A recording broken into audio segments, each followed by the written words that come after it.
we feel pretty good about our chances in the playoffs and matching up with people.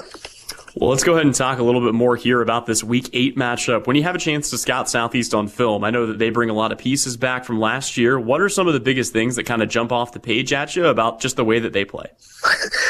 The word that's come to my mind all week is chaos. I mean, they bring so many people, and it feels like they have 15 guys on the field on defense because they blitz so much and they do it so well. Offensively, they want to see how many plays they can run. They're no huddle, and they want to shoot or shoot, like they want to see how many times they can get the ball up in the air and make a basket. They want to see how many times they can run plays and see how many times they can get shot at the end zone. So they do a really good job of both of them, and they are true to their schemes and they're true to their identity. They don't change year to year and that type of stuff. They're going to adjust their schemes to their players a little bit, but their philosophy is they're going to bring chaos on defense, and they are going to run a ton of plays and do it real efficiently on offense.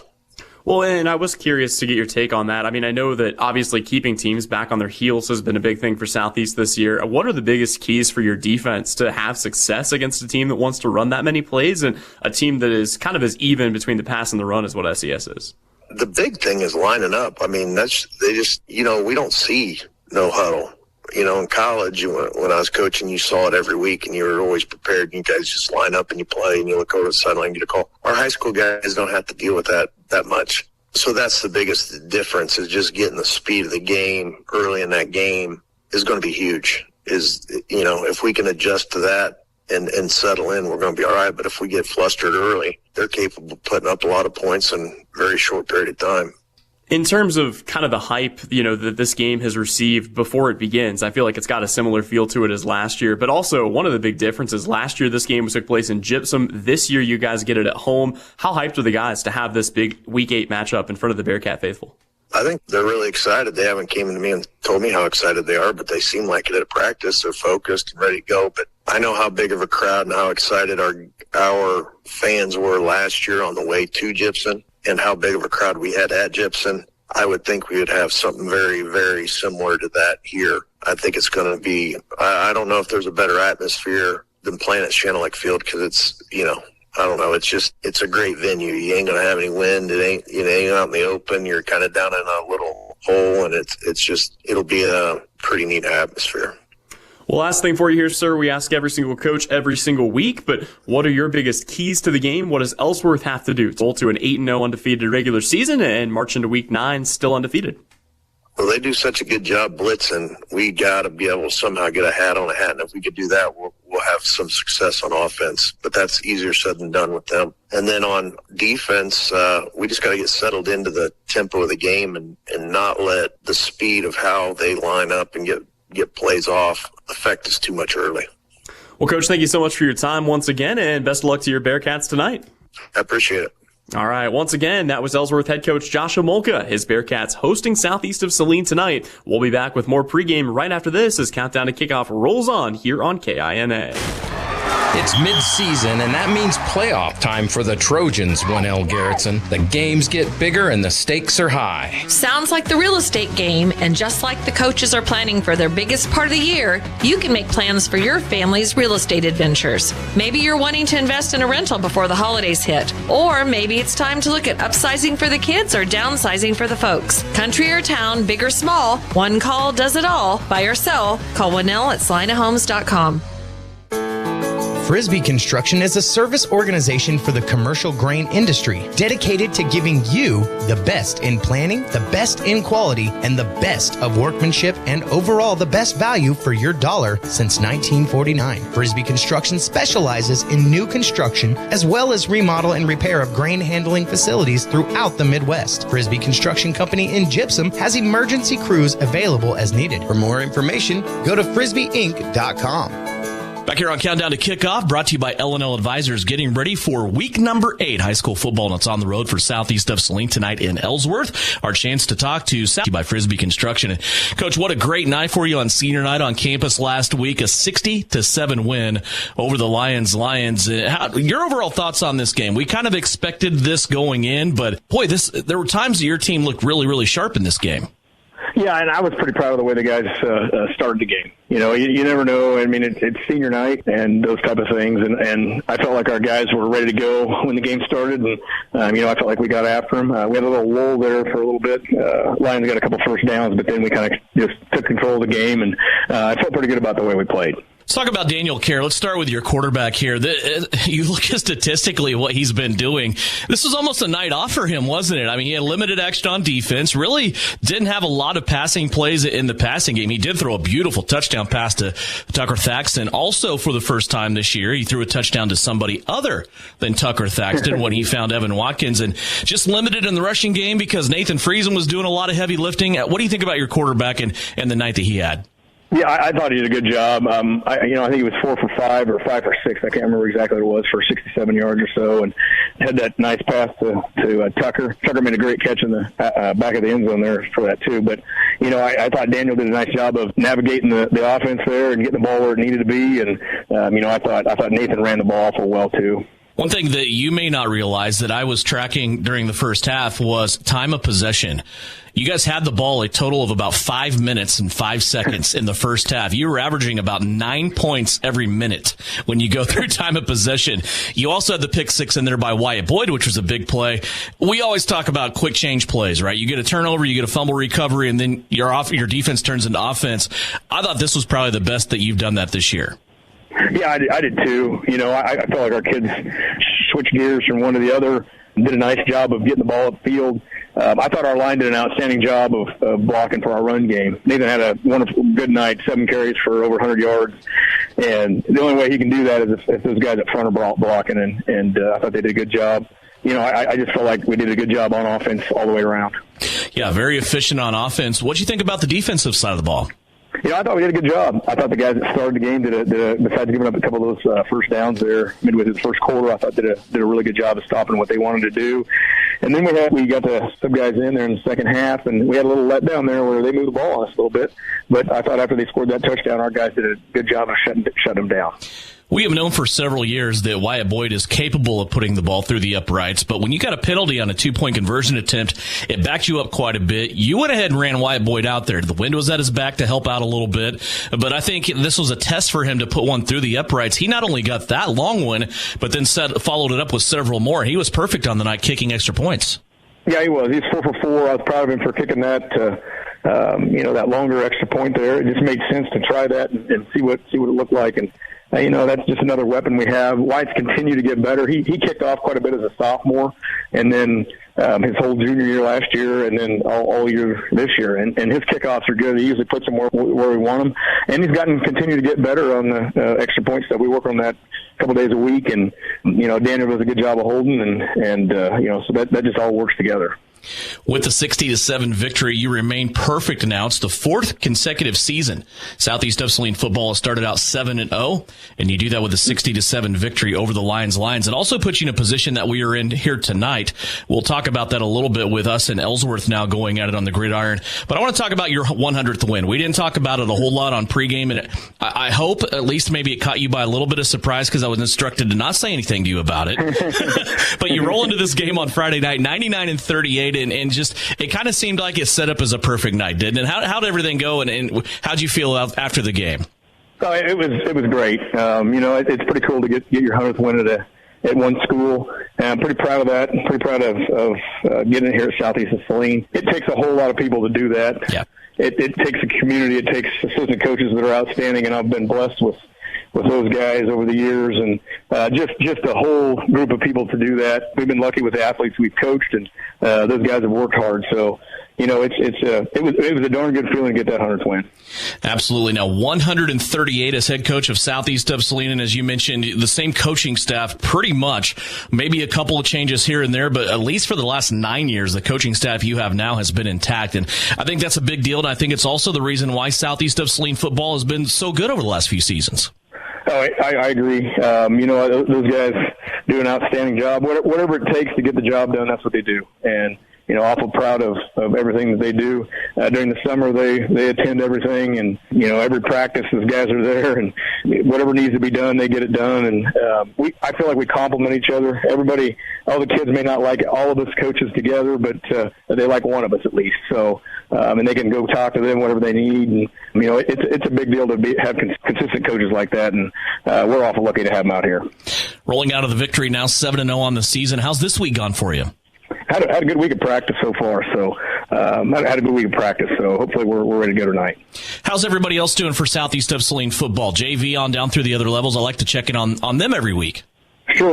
The junior high finished their season. They beat Minneapolis last week, so that was a big deal. And then our JV actually didn't play this week, so okay. I don't know if they won that or lost that, but we'll say they won it. They've gone undefeated unless we end up with a game next week. So we went 6-0, so that's pretty exciting. And I know the younger guys are doing outstanding. I know the sixth graders are playing for the championship. I'm not sure about the other ones, but and I drove by the other day and we had a group of second graders playing flag football that play also. So it's kind of neat to drive through here and see all those guys practicing. Yeah, it really is. Let's talk about this game coming up now. It is against Ellsworth. It is at Ellsworth. And this is two teams right now. They have mirrored each other as far as the results of what they have had through this season. Both teams come into this game 7-0. Both teams have the maximum amount of points that you can attain through district play. And basically, it's been crafted to where it boils down. Whoever wins this game gets the NCAA title. I also get the district championship in this district, which guarantees you the next two games at home if you keep on winning. This is exactly the same position that Southeast of Saline and Ellsworth were in last year at this time, a season ago. What do you know about the Bearcats? What do you think about them? No, they're a dang good football team. Very good. Offense, defense, special teams. They're coached well. Coach Omoka and his staff do an outstanding job with them. They just continue to get better, too, this season. They do a lot of things well. They throw the ball. They can run the ball. Their line's good up front. Their defense runs the ball very well and makes tackles. They defend the pass well. So they're an outstanding football team. When you watch the Bearcats on film, Coach, it all kind of starts offensively with their quarterback. And when you look at Will Cravens, he is multidimensional. He can sling the ball, but he also seems to make good decisions most of the time. How do you keep him contained, and how do you get after the Ellsworth quarterback tonight?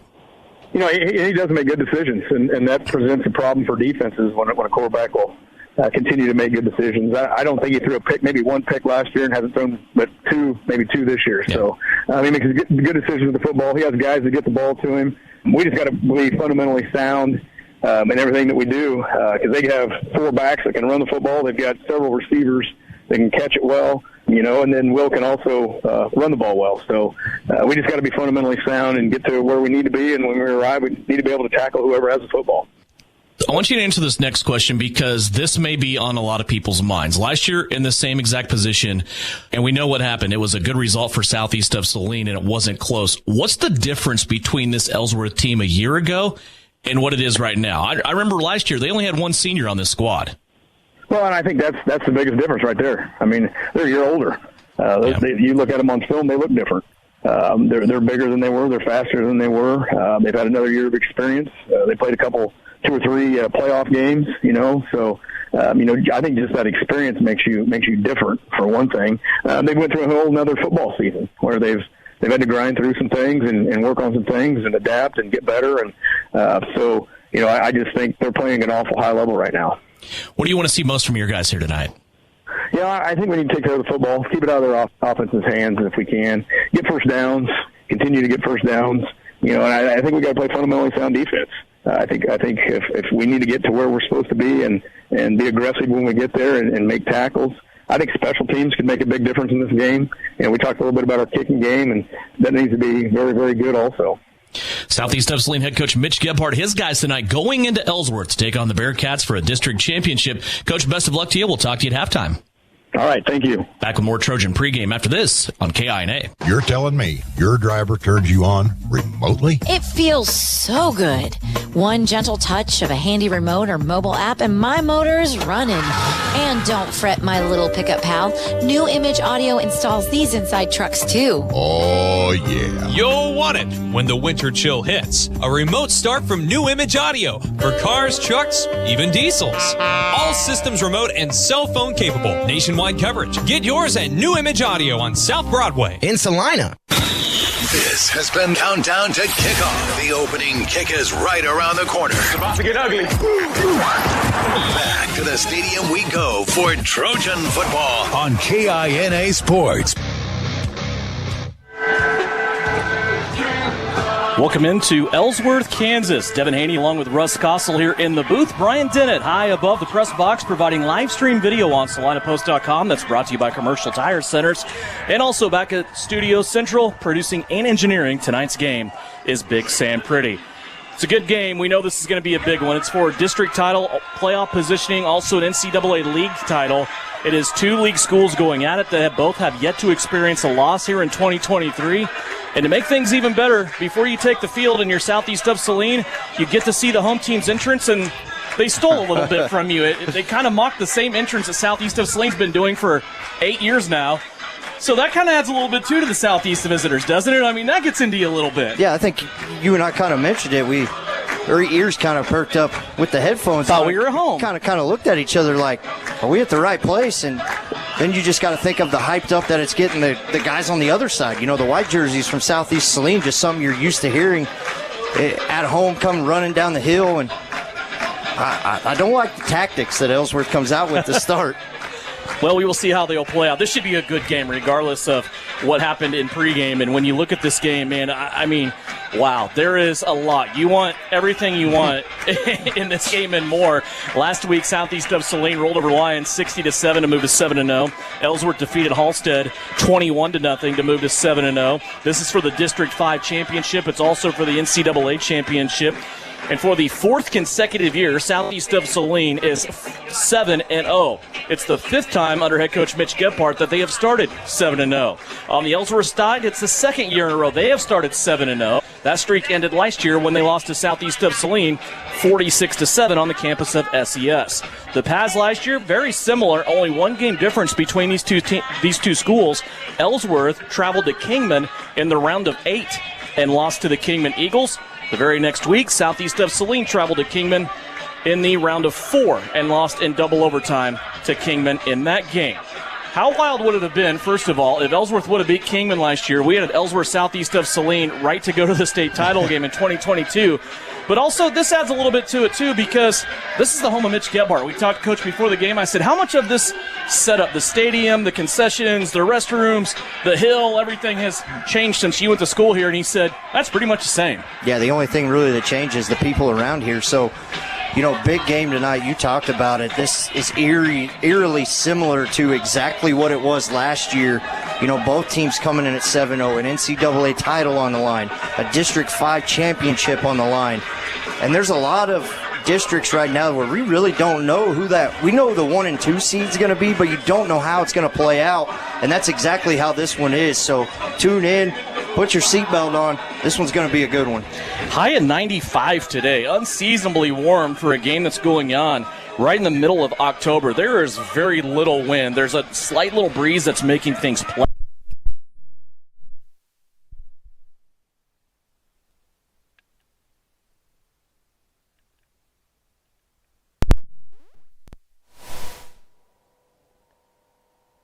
We start out here at Shanelack Field on the campus of Ellsworth High School, and it's not going to change a whole lot. It is going to get cooler. Of course, that breeze still blowing about 5 miles an hour, and it will be down to about 65 degrees by the time we're done here this evening.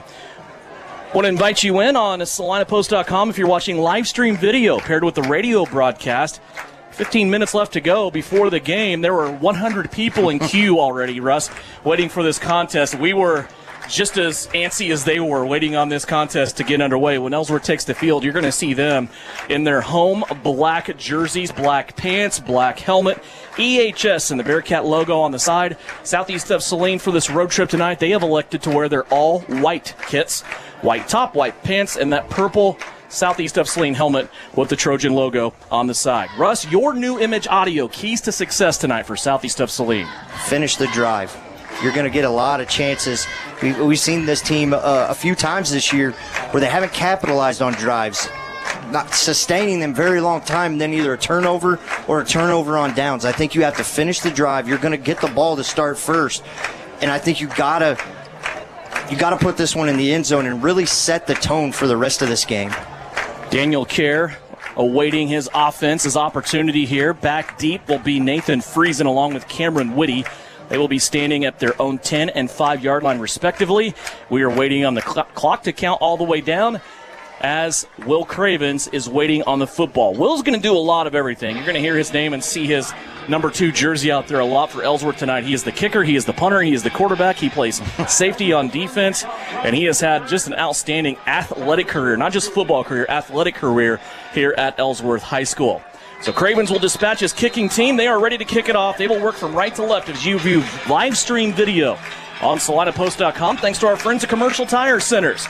And Cravens will put the ball in the air. It's a low-line drive kick that will angle to Whitty at the 15-yard line. Whitty will take it now to the 20, 25, 30, runs into a blocker, and then he stumbles down at about the 33-yard line. That is where Daniel Kerr will start out. Kerr so far this year has completed nearly 80% of his passes. Last week, he pretty much had an off week, really, in Daniel Kerr standards. He was 4 of 5, threw a couple of touchdowns in those 4 completions. Also had 1 carry offensively. Last week, it was the Nathan Friesen show. 7 carries, 4 touchdowns. They'll also have Wyatt Boyd, Evan Watkins, along with Cameron Whitty, Tucker Thaxton, and then the line up front that we will go over after this first down play. First down and 10 Trojans from the 33-yard line. Southeast looking over to their bench. They go 3 wide receivers, 2 of them on the right-hand side. They hand it to Friesen. Second level, 40, 45, carries the Bearcat to the 50. Across midfield to the 45-yard line and down at the 44 into Ellsworth territory already. Nathan Friesen breaks off a long run behind Keaton Blake, Josiah Monday, Nathan Weller, Brody Chambers, and Kendall Miniman, the offensive lineman for Southeast of Saline. Southeast put it in high gear, trying to hurry up and get to the line of scrimmage, and that's going to cost them 5 yards as they were not quite set. Yeah, it looked like Keaton Blake over there on the far side jump. And you talked about it, those 5 up front creating a massive hole for Nathan Friesen for a big gain for the first play of the game. 23 yards for Friesen. Kerr wants to pass. Left-hander out to Thaxton. They'll get the penalty yards back. And Thaxton looks like he tight ropes the sideline over there for about 3 more. It will be a gain of 8 on the first passing play for Southeast of Saline. Kerr to Thaxton. Big cushion on the outside, all wide receivers. Boyd on the near side also having a big cushion from the defensive backs. To the 42. Second down and 8. They got the penalty yardage back plus 2 more. Give to Friesen again. Straight up the middle. Running behind center. Friesen's going to have it inside the 40 to about the 37-yard line. Running behind Weller and Chambers. Weller, Chambers, and Josiah Monday in there. Those interior 3 have really been a great core group all year, creating holes up the middle. 2 carries, 30 yards already for Friesen. Ball sitting at the 37-yard line. Kerr has it. He has it stripped. The ball comes free. Southeast of Saline is on it. It is definitely a fumble as we see the referee's marker come in, but I believe Brody Chambers at the bottom of that pile. Nope, it's Josiah Monday. Monday comes up with the football, and it's going to be close to a Southeast of Saline first down. It will be about a yard short and bring up 4th and 1. Very fortunate right there to have that ball and an offensive lineman that is well aware. I think right here you have to go back to number 3. Just the holes have been there big time up the middle of the field. 4th and 1 from the 35. Southeast of Saline in Ellsworth territory. Opening drive of the game. They have Watkins as a slot back, but he really more of a running back right now, so he's taking a step back into the backfield. It's a little power pistol formation. They go on a pass to Thaxton out on the edge, and I don't know if he dropped that football or if it was just way up wide on the outside, but a 4th down and 1, and Southeast of Saline opts to pass it, and it goes incomplete to the left-hand side and a turnover on downs. Yeah, completely wrong on my part there, thinking they're going to give it to Nathan Friesen up the middle, but you're right. That hit Thaxton, and I think he had enough cushion. He thought he could get to the outside. Looked like his head turned, had plenty of space over there. You got to secure that football first, but once again, this defense put in a spot early here after a turnover on downs. So that'll fire the Ellsworth offense up as they come out onto the field. This Ellsworth offense, as we mentioned, going to be led by Will Cravens, the senior quarterback. He is a dual-threat quarterback with 2 really good running backs running behind a big offensive line, and they run it straight up the belly, and Southeast of Saline will stop it for no gain on the play. Running the football on first down that time was Ian Andelon, a transfer from Salina South. Yeah, and those guys up front, Josiah Monday, Brody Chambers, Bryson Lippold, Drew Weller, Deacon Bear, got to be really big tonight, and those front 4 to stop them from getting to the second level of this Trojan defense. Loden West is your other running back, and these are two really big running backs. Cole Weber, Riley Stone, Leighton Liker will be your wide receivers behind an experienced offensive line that has 3 seniors, and they average 215 pounds per person. Here's the wannabe give. They looked like they were running a belly option, but right in there was Josiah Monday wrecking havoc as he meets up with Loden West at the exact same time as the football. That pile fell forward for about a yard, but give the call to Josiah Monday. And Cravens could have kept that one, but I think it would have been the same result as Josiah Monday really had his arms wrapped around both the running back and Will Cravens to bring up 3rd and long. 3rd and 9 from their own 37-yard line. Ellsworth has 2 wide receivers on each side as they go 2 by 2 in a total of 4. Still a running back with West in the backfield. Here comes the blitz. Cravens over the middle. Has a receiver very close to the first down, and it looks like they will have it by a yard. Leighton Liker makes the catch as he and Cravens connect for 9 yards. Yeah, and really that soft spot kind of giving up the middle of the field, and that zone defense right there has been kind of the Achilles heel for the pass defense for this Trojan team. Has been the middle of the field, about 7 to 10 yards. Seems to be that soft spot, and offenses seem to be finding it. Just did get enough to move the chains for a first down. Pistol formation this time. Andelon, the running back, out left-hand side. He will leave Loden West in there behind the quarterback Cravens. They will hand it to Loden West. Straight up the gut. He's going to be hit and driven backwards. Forward progress will give him about a yard on the play as Grady Gebhardt came in and stuck him with a forearm tackle right at the waist. Yeah, and that was a great job by Grady Gebhardt coming up. Went lateral for about a half a yard, put that right foot in the ground, came up and filled the hole. Great job by Grady Gebhardt. Once again coming up, the leading tackler on this Trojan defense. Grady Gebhardt on the season. 69 tackles on the season as a sophomore, his first year starting on defense. Yeah, make that 70 now after that play right there. And probably none of them more fundamentally sound than that one right there. 2nd down and long. Once again, pistol formation for Ellsworth. They go heavy on the offensive line. And again, the handoff is disrupted by Brody Chambers. He got there before the handoff did, and it actually worked out for Ellsworth because Chambers wrecked West so bad, Cravens had to keep it, and he went ahead for about 3 yards. Yeah, and that was almost identical to the play that Josiah Monday put on the other side of the field. So Brody Chambers coming through and just wrecking havoc on the near side now, as well as Josiah on the other side. In my head, I'm thinking, is the defense playing too good? Because it's almost, Ellsworth is doing a good job thriving under this chaos, but Southeast is beating the handoffs right now. You just have to fill the middle of the field to allow for the quarterback. From the 49, it's 3rd down and 7. Ellsworth trying to approach midfield. They go to West. It's a fumble, and Southeast will cover it up this time. The Trojans take it away. Chambers with the hit. Josiah Monday with the fumble recovery for the Southeast of Saline defense. His 2nd fumble recovery of the season. His 2nd fumble recovery and the 24th takeaway on the year by this defense. They get put in a lot of tough spots. We saw it in Clay Center against a really good Clay Center Tiger team. This defense stood tall, and once again, they do the job to get the ball back to Daniel Kerr in the offense. And they give that offense a short field. They start out the Ellsworth 46-yard line. Snap on the ground. Kerr will pick it up. He will calmly shuffle his way ahead for a gain of 1 yard on the play to the 45-yard line.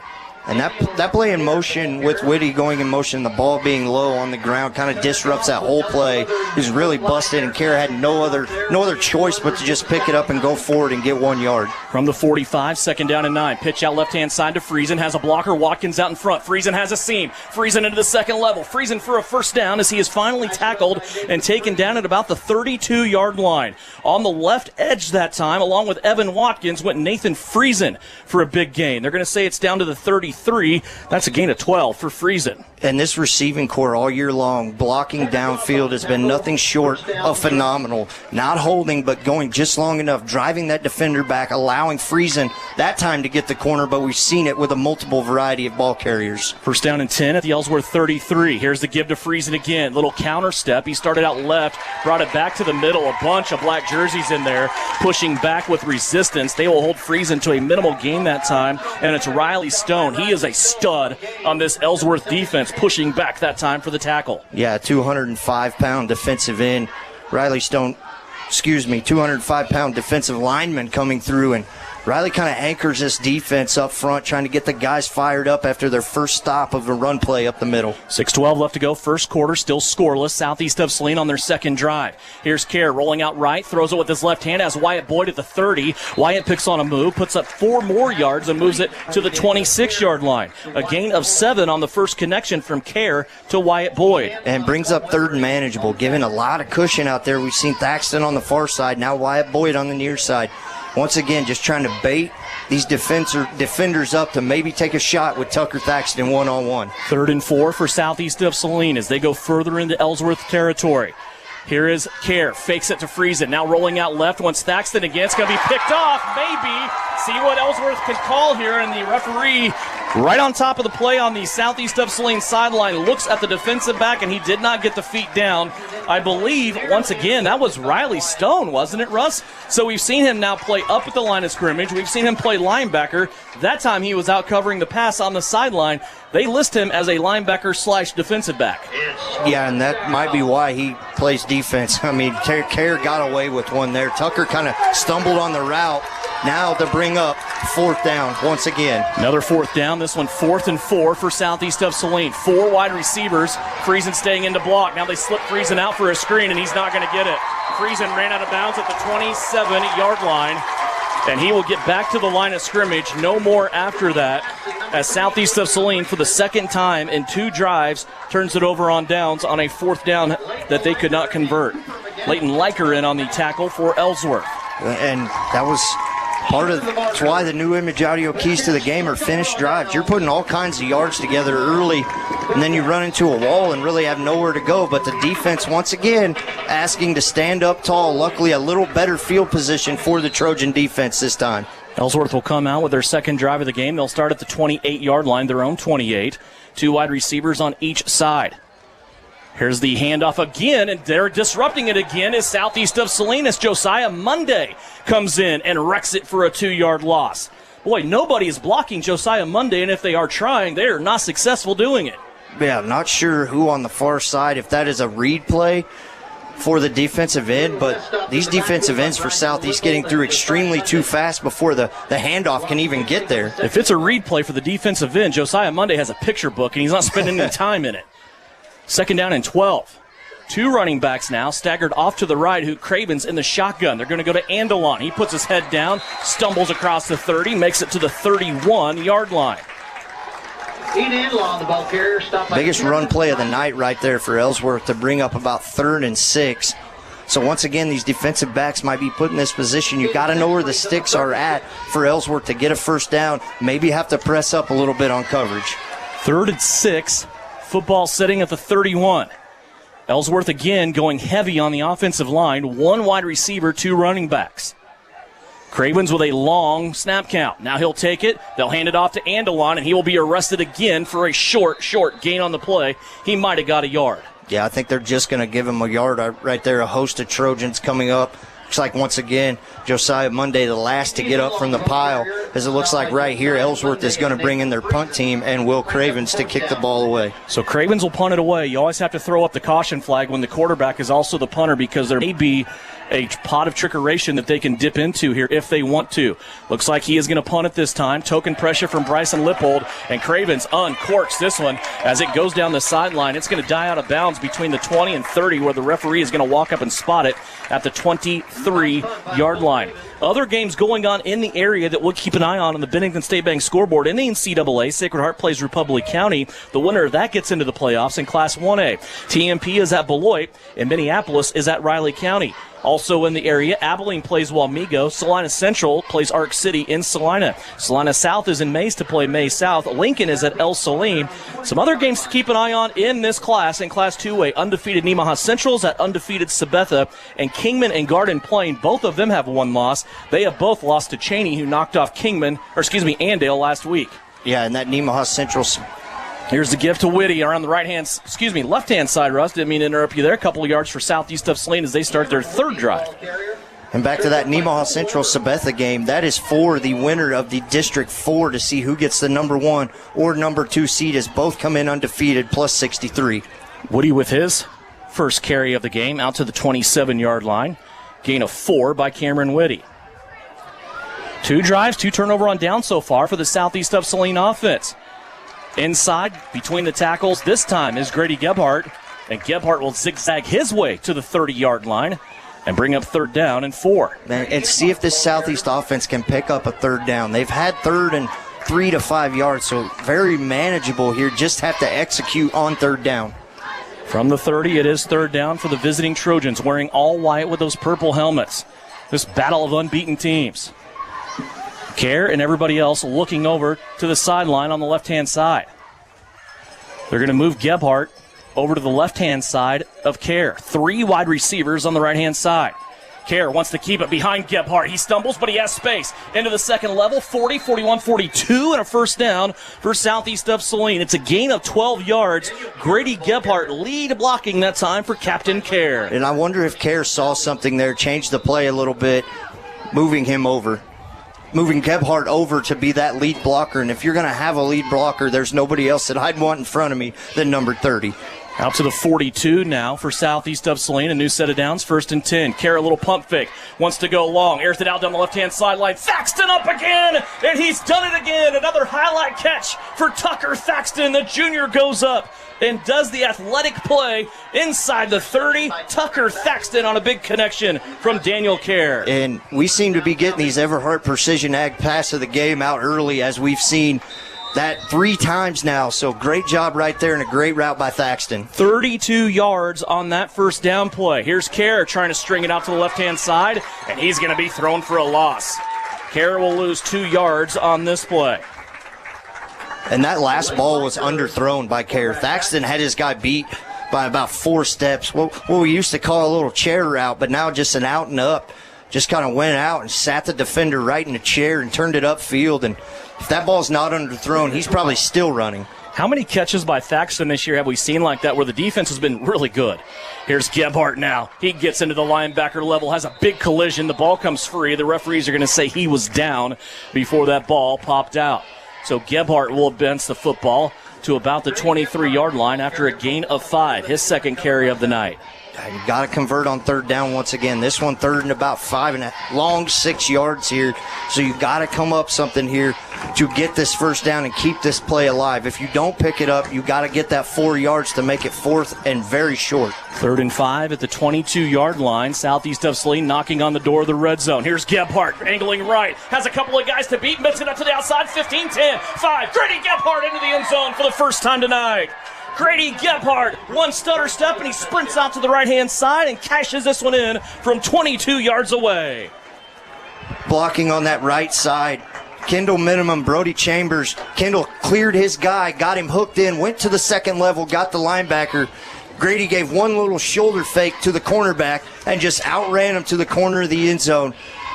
Finally capitalizing on a drive on their 3rd drive of the game. 2-point conversion, traditional formation here. Kerr is going to have a couple of fakes, and he's going to go into the end zone and hit Evan Watkins for a 2-point conversion. Southeast of Saline has struck the scoreboard first with 48.5 seconds left to go in the 1st quarter. Southeast of Saline leads at 8-0 over Ellsworth. Trojan football here on KINA. Maybe you don't play quarterback or make the highlight reel. Maybe you're not a high school athlete anymore. But just like an athlete, you can get first-class orthopedic care from Saline Ortho. Their doctors and staff strive to get you back to an injury-free, pain-free life as quickly as possible. Saline Ortho has a doctor on call 24/7 for all orthopedic injuries. So next time you're injured, trust the experts at Saline Ortho. Your voice, your choice, past, present, and future. See them online at salineortho.com. You're listening to Trojan Football on KINA Sports. Back here in Ellsworth, Channellock Field, Southeast of Saline has struck first in this battle of the unbeatens. It is Grady Gebhardt from 22 yards away. Daniel Kerr to Evan Watkins for the 2-point conversion. And his 7-play drive for Southeast of Saline puts the first points on the board and is our first Marshall Motors scoring drive recap. And able to capitalize on that turnover right there and get down the field. You have a longer field to go, a good sustainable drive of 7 plays to burn some time off the clock as there's 48 seconds left in the 1st quarter. Wyatt Boyd has it teed up. He is ready to kick it off. His first kickoff here tonight. Wyatt Boyd on the approach. It's going to be a high end-over-end kick that's going to come down at about the 25. Ellsworth drops it and will not have a return on the play. They will start out at their own 26. And a chance for us to remind you, the city of Ellsworth welcomes the participants and distinguished guests to tonight's football game here at Shane Field on the campus of Ellsworth High School. The city of Ellsworth would like to remind everyone to get out and cast your vote. This year's election will be on Tuesday, November 7th. Please visit your county clerk's office for more information. That message welcoming everyone wearing red, black, or purple here to Shane Field from the city of Ellsworth. Ellsworth comes out here. Now their third drive of the contest. They have had trouble blocking a couple of guys up front. They'll start out at their own 27-yard line. Two running backs to the left of Cravens in the shotgun formation. He'll hand it to the second one through. It's Ian Andelon. Josiah Monday hits him early, but Andelon will drag him for about 3 yards to the 30. Nice job there, Monday, completing that play and getting the tackle. Yeah, because if he breaks that tackle of Josiah Monday right there, there's nobody. Gebhardt and Friesen were about 5 yards further back down the field, so a good job of Monday. Kind of switching it up now. We see Brody Chambers on the left-hand defensive side end and Josiah switching to the right end. Yeah, and we will see those guys shift all day long. Josiah Monday on the left-hand side. Yeah, they just switched again. Yep. Problematic for the offense, I imagine. You have blocking assignments, and all of a sudden they're not there. They shift again pre-snap. Here comes Cravens wanting to pass. Steps up in the pocket, eludes the pressure, gets it out to the right-hand side to Andelon. He dropped the football, but then is hit by Wyatt Boyd next to the sideline over there. Mitch Gebhardt jumping up and down as he was going down the sideline. Pretty excited about that play by his secondary over there, and that will bring us to the end of the first quarter. 8-0, Southeast of Saline leads it. You are listening on KINA and watching live stream video on SalinaPost.com, courtesy of our friends at Commercial Tire Center. The Bennington State Bank proudly supports local sports and wants each student to know that their hard work and talent is noticed and appreciated. At Bennington State Bank, they care about local communities and are committed to fostering long-term relationships through the delivery of excellent customer service, integrity, and fairness. From helping local businesses to supporting community youth and nonprofits to helping you purchase your dream home or invest in your future, Bennington State Bank is here to help. Give them a call to experience exceptional banking with hometown service. Bennington State Bank, your trusted hometown bank. Member FDIC.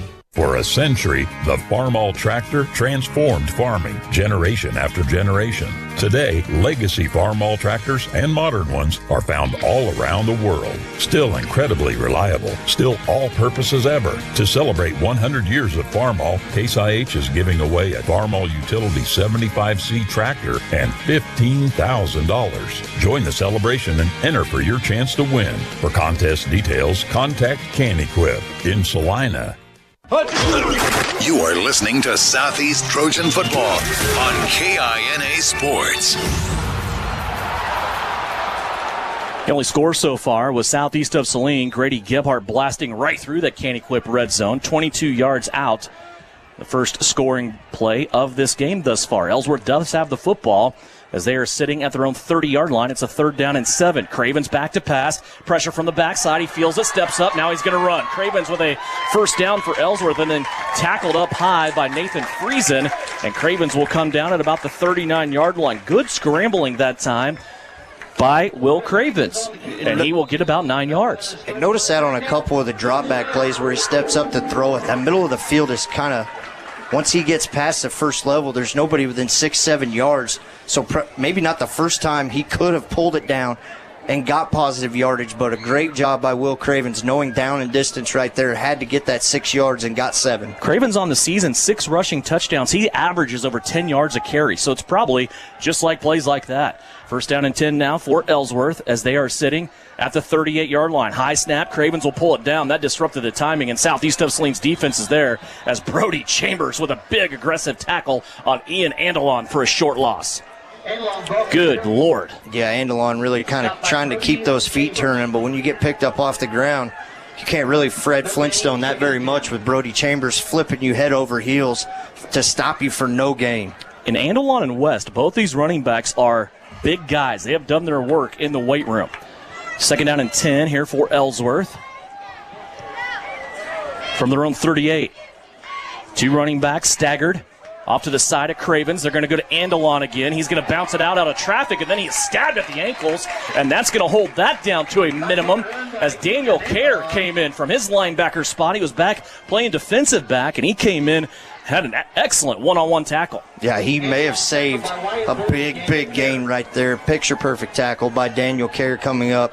And now another third down. See if this defense can shut him down here after one conversion already on this drive. 5 carries, 15 yards so far for Ian Andelon.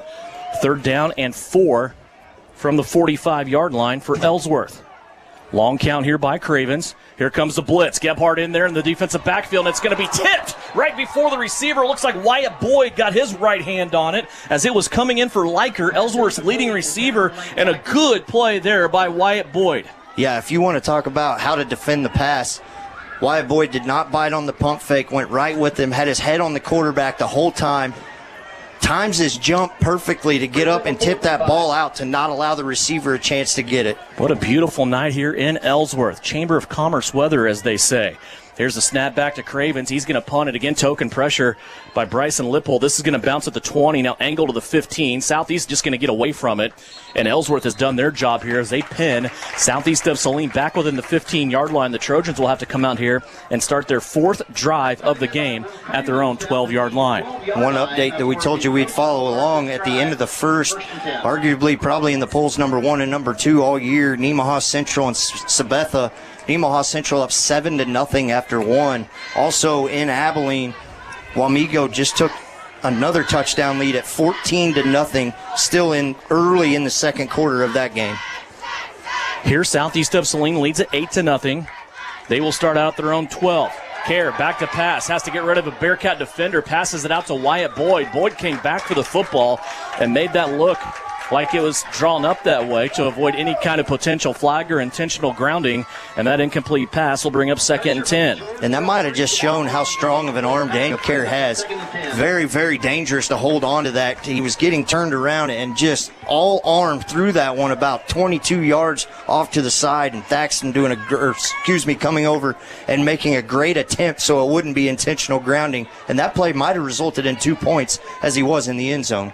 4 of 7 passing the football so far for Daniel Kerr. 9:46 left to go here, second quarter. 8-0. Here's Friesen. He's going to come through the middle off the right-hand side of the center and barrel roll his way just outside of the 15-yard line. They'll call it the 15.5, and it's a gain of 4 for Nathan Friesen. Speaking of Nathan Weller right there just drove the defensive nose guard about 17 yards down the field. So this offensive line fired up, creating holes for these backs, but yet another 3rd down and long. From the 16, it's 3rd and 7. Here's Whitty in motion. They're going to fake the jet sweep. Kerr back to pass. He's under pressure. 3 Bearcats chasing him, and Kerr gets outside the tackle box and has to throw it out of bounds. Kerr that time basically saving face for a 4th down punting situation here for Evan Watkins. Threw it out of bounds over here, and there's 2 keys outside the tackle box and also past the line of scrimmage. Kerr was both on that play. Yeah, and a lot of people don't understand that. They know when you get outside the pocket and throw it away, there's no intentional grounding, but there's a second factor to that you have to get it past the line of scrimmage, and he did just that. So one rare appearance by Evan Watkins in punting formation. Leighton Liker back to receive this punt from Watkins. Watkins standing at his own 2-yard line. Liker at midfield, closer to his 45-yard line. Low snap. Watkins is going to pull it out. The punt high and short. That end kick is going to bounce at the 35 and then be downed right there by James Friesen, and a short field here for the Ellsworth offense as they come out to take over their 4th drive at the 35-yard line. And another 3 and out right there for this Trojan offense. Defense spending a lot of time on the field in this first half. So Ellsworth will come back out here as they huddle up. Our chance to remind you that what we've been telling you for 2 months is coming up tomorrow. It's the Gypsum Fall Festival, a full schedule of events, costume contest, parade, all kinds of food, community barbecue. If you want food, the rumor is go to the fire station because they're going to have food all day long. That's at the Gypsum Fall Festival tomorrow in Gypsum. Cravens back to pass on 1st down. Here comes some heat. Chambers after him. Cravens is going to step up now, run, and he's going to get about 3 or 4 yards on the play. There's a flag down in the middle of the field, standing right at the 35-yard line. And as Chambers came through that hole, Russ, I saw his jersey being tugged pretty solidly from behind. Yeah, I think they could have picked any one of those offensive linemen, but you're right. And we haven't mentioned this guy's name a bunch yet tonight early, but Deacon Bear is taking 2 offensive linemen just for him, and I think he's wrecking havoc enough in the middle that it is allowing Josiah Monday and Brody Chambers enough time to get back one-on-one. Bear, Monday, Chambers, also Killian Vaughn, Grady Gebhardt, Cameron Whitty, Wyatt Boyd, Tucker Thaxton, Daniel Kerr, Dannon Jacobson, Bryson Lippold. Yeah, Bryson Lippold. You name it, it's a big rotation of guys on this Southeast of Saline defense. Right now they're shading a little bit to the right-hand side, short side of the field here. 2 running backs again for Ellsworth, back at their own 45-yard line after the penalty. They go back to Andelon. He's going to take it straight up the gut and get about 3. That'll bring up now 2nd and long. And I think now you have to get your secondary ready for that pass. They're almost setting you up, trying to bring you in. Wyatt Boyd, Cameron Whitty, Tucker Thaxton giving a lot of room on the outside, and you've got to be disciplined on the outside, just like on that last pass attempt that Ellsworth had where Wyatt Boyd was able to knock it down and time his jump. You have to stay disciplined in these 2nd, 3rd, long situations. This is a run-heavy offense when you look at it. I mean, it's more balanced than some, but it is run-heavy. It is the 8th leading rushing offense in the state of Kansas. They average 237 yards a game, while they only average about 100 yards passing. 2nd down and 18 here. Cravens under pressure, trying to spin away, and he cannot. He got grabbed by the right hand of Brody Chambers, and Chambers threw him down like a rag doll. Yeah, Chambers really just had a hold of him with one hand. Just 5 fingers, able to about rip the jersey off of Cravens, spun him around in a complete 360. And Devin, this Southeast team is causing this much havoc in the backfield, and on these pass plays, they're only rushing those front 3. A loss of 7 on the first sack. This one by sophomore Brody Chambers. And now that puts Ellsworth in a really bad spot. 3rd and a lot. 3rd and 25. 2 wide receivers on the right-hand side. Cravens is looking left the whole way, being chased by Josiah Monday. He gets away momentarily and then is hit by Deacon Bear. Bear came in like Superman, flying right at the face of Cravens as he tried to get rid of that football, and he throws it in the turf. Yeah, and regardless, it'll bring up 4th down, but that ball hit about a yard short of the original spot, so that possibly could have been as well. Intentional grounding is not getting it to the line of scrimmage, but once again, these front 3 just wrecking havoc week after week. 8-9 sacks a week ago against Lions. The week before that, they were able to heat up Hillsboro, who had the number 1 passing offense in the state. I would say the last couple of games for Southeast of Saline has trained them for this game here tonight to heat up Ellsworth's passing attack. When Ellsworth is finding out they can't run the ball that successfully like they have all year long against their other opponents, this punt by Cravens will go into the end zone, and Southeast of Saline will come out with their 5th drive of the contest. They will start out again with not great field position. Southeast has had this field flipped on them, Russ. And when they can't get first downs, they continue to start out in positions like this. Thankfully, though, for the Trojans, that ball went into the end zone, and they will start out at their own 20. Yeah, and their defense has really stepped up. You talk about it. Ellsworth is winning the field position battle right now. Now, granted, that's not the key that it is. Southeast is up 8-0. 7:03 left to go here in the second quarter. Here's Gebhardt spinning off linebackers. He gets past the line of scrimmage, and he'll get 4 on the play. Gebhardt has the only touchdown in this game.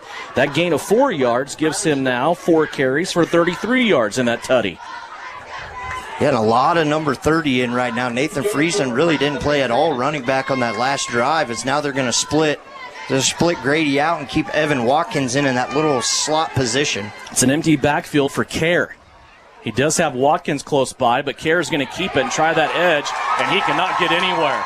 2 guys set. Watkins could only block one of them, and for sprinting in for the Ellsworth Bearcats again is Loden West.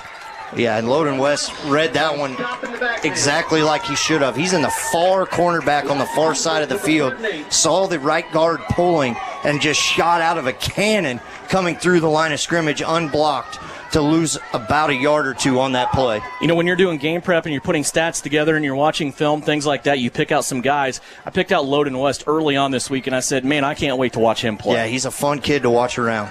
Third down now.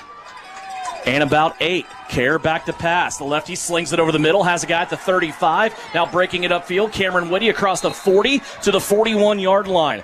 Kerr to Cameron Whitty on the connection that time. They were able to get it out to the 41-yard line, and it's a gain of 19 for Southeast of Saline in the passing game. Yeah, when in doubt, go to Old Reliable in the middle of the field. Cameron Whitty did a great job finding that soft spot and just sitting down in the middle of the field. Southeast has advanced it out to the 41-yard line. Pitch out, Gebhardt. He'll try the right-hand side, has a couple of blockers out in front. Gebhardt shakes a tackle. He has 10 across the midfield and brought down at the 47. Another super lightning quick carry that time by Grady Gebhardt. It goes for 12. Yeah, he strings that one out, and when he sees a hole, plants that outside foot in the ground and is at full speed in about a half second, when they're going to realize you can't arm tackle him. To the 48 of Ellsworth.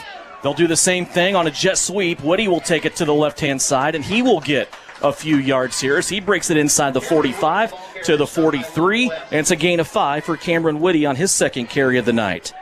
And a good job, a gain of 5 right there, but Ellsworth did a good job of stringing that play out. They kind of strung it all the way out to the sideline. Whitty kind of nowhere to go, but still get 5 yards on the carry. Gebhardt stays in the game. 2 wide receivers in tight on both sides. Second down and 5. Pitch out Gebhardt. He'll plant that leg, make it back up into the middle of the field, and be grabbed down at the 41-yard line after a gain of 2. And now Grady's going to go to the sideline, and Nathan Friesen coming back into the game on third down and short. Ball sitting just outside of the 41. Ball carrier, hit additionally by Cooper. Third down and 3. It's a long 3 for Southeast of Saline. 3 wide receivers, all on the left-hand side. They're all in tight here on this 3rd and 3. Kerr turns, gives it to Friesen, straight up the middle. Friesen's going to have more than enough for the first down as he thunders his way all the way to the 32-yard line. And how quick can you break off 10 yards? Yeah, and Friesen hitting that whole offensive line, doing a great job as Southeast looking to go quick once again. Here's a pitch out, goes to Friesen, left-hand side. Gets around a couple of Bearcats, hurdles a blocker and a Bearcat as Evan Watkins laid a beautiful block over here on the left-hand side. Also out there for Southeast of Saline was Drew Weller, who was in on the offensive line. There is a flag on the play, sitting at about the 32-yard line. Yeah, in the area of holding, but Evan Watkins, as they're going to wave the flag off here, Evan Watkins did a great job of burying that defensive corner for Ellsworth and read that play extremely well. Friesen did, planning that, getting back up into the middle of the field. So the penalty flag is picked up. So Southeast of Saline will be in the red zone. It's the Can-Equip red zone brought to you by Can-Equip in Saline and the Case IH dealers, in a timeout here for the Bearcats. We'll take it as well. 4:05 left to play here in the second quarter. Southeast of Saline in the red zone, leading at 8-0 on KINA. Citizens State Bank has been serving Kansans for over 100 years. We are a full-service bank that can service your personal, business, and agricultural lending and deposit needs. Citizens State Bank offers 24/7 convenience with mobile deposit, online banking, and our ATM conveniently located in front of the building. Stop by and see our friendly and helpful staff. Citizens State Bank at 600 Maple Street in Gypsum, Kansas. Citizens State Bank and Trust Company is a proud supporter of the Southeast of Saline Trojans. You're listening to Southeast of Saline football on KINA. Devin Haney, Russ Kossel back here in Ellsworth. Battle of the unbeatens. Southeast of Saline and Ellsworth going at it. Right now, Southeast of Saline leading 8-0. Had 2 big plays that time by Nathan Friesen, a 10-yard run and a 17-yard run. Friesen quietly, because he's only played about half of this first half on offense. 7 carries, 73 yards. Yeah, and we saw him with 7 carries and 4 touchdowns last week. Very efficient in the first half when he is in the game, and he stays in right here. First and 10 for Southeast of Saline at the 16-yard line in the Case IH red zone, brought to you by Can-Equip in South Salina. Here's Friesen again, right up the middle, that little jump cut to the left, and he will take it to the 11-yard line on a gain of 5. And Nathan Weller and Brody Chambers them two combination on that right side seems to be heavy where Nathan Friesen, and he sees that whole part. Brody just takes his guy 8 yards out of the play and just opens the hole wide up for Nathan Friesen. 2nd and 5 from the 11. 3 wide receivers to the right-hand side along with Evan Watkins. They all take a look over at the southeast of Saline sideline. Now Friesen will be in the pistol directly behind quarterback Kerr. 2nd down and 5. They fake the pitch. There's nobody there. And Kerr now, in a sink-or-swim situation, is going to make his way to the 9 on a gain of 2 after that broken play. Yeah, something went wrong there. He went to pitch it. There is nothing worse when you're a quarterback when you go to either pitch it or fake pitch it and nobody's there. Check out the Bennington State Bank scoreboard. Salina Central leads Arc City after the first quarter, 21-20. Whoa. 41 points in the first quarter alone. Here's Kerr again, weaving his way inside the 5, and he gets to the 4.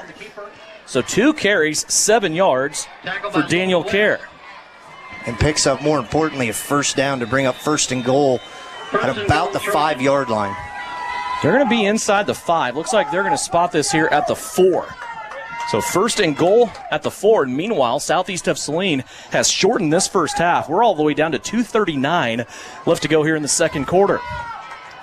1st and goal, Trojans. Kerr on the quarterback keeper, seeking the end zone, looking for the goal line. He's going to be close as his offensive line won the surge that time. And they're going to spot Daniel Kerr down at the 1. Another update from the Bennington State Bank scoreboard. Abilene gets on the board. Second quarter, Wamego 14, Abilene 7. Also, Sacred Heart leads Republic County 14-0. The Knights looking to punch their ticket into the Class 1A playoffs. And they have to win that game to get in. The winner of that game will get in. Yes, sir. From the 1, 2nd down and goal. Southeast sprints out to the line of scrimmage. Kerr on a couple of fakes, working away, still trying to get in, and he's going to be short. About a football short for Daniel Kerr. That was his 9th carry of this first half. And maybe a good coaching right here, kind of letting the clock burn down, because Ellsworth will get the ball to start the second half as I'll make my way down to the field. Ellsworth has already used one of their timeouts. They do have one remaining. 3rd and a football for southeast of Saline. Friesen behind Kerr. They give it to Nathan. He's surging behind that offensive line. And here comes the football out of the pile, and they're going to blow it dead. Leighton Liker came out of the pile, and the Ellsworth coaches are going to lose their mind on this. What is the ruling here by the official? They can whistle forward progress being stopped, and I believe that is the call. Leighton Liker came out of there unattended. It looked a lot like 2 years ago, the last time we were in this building, and Chase Pogue took a football away from an Ellsworth player and went 96 yards to the other end. This time, though, Liker is whistled dead, and it will remain southeast of Saline football inside of the 5.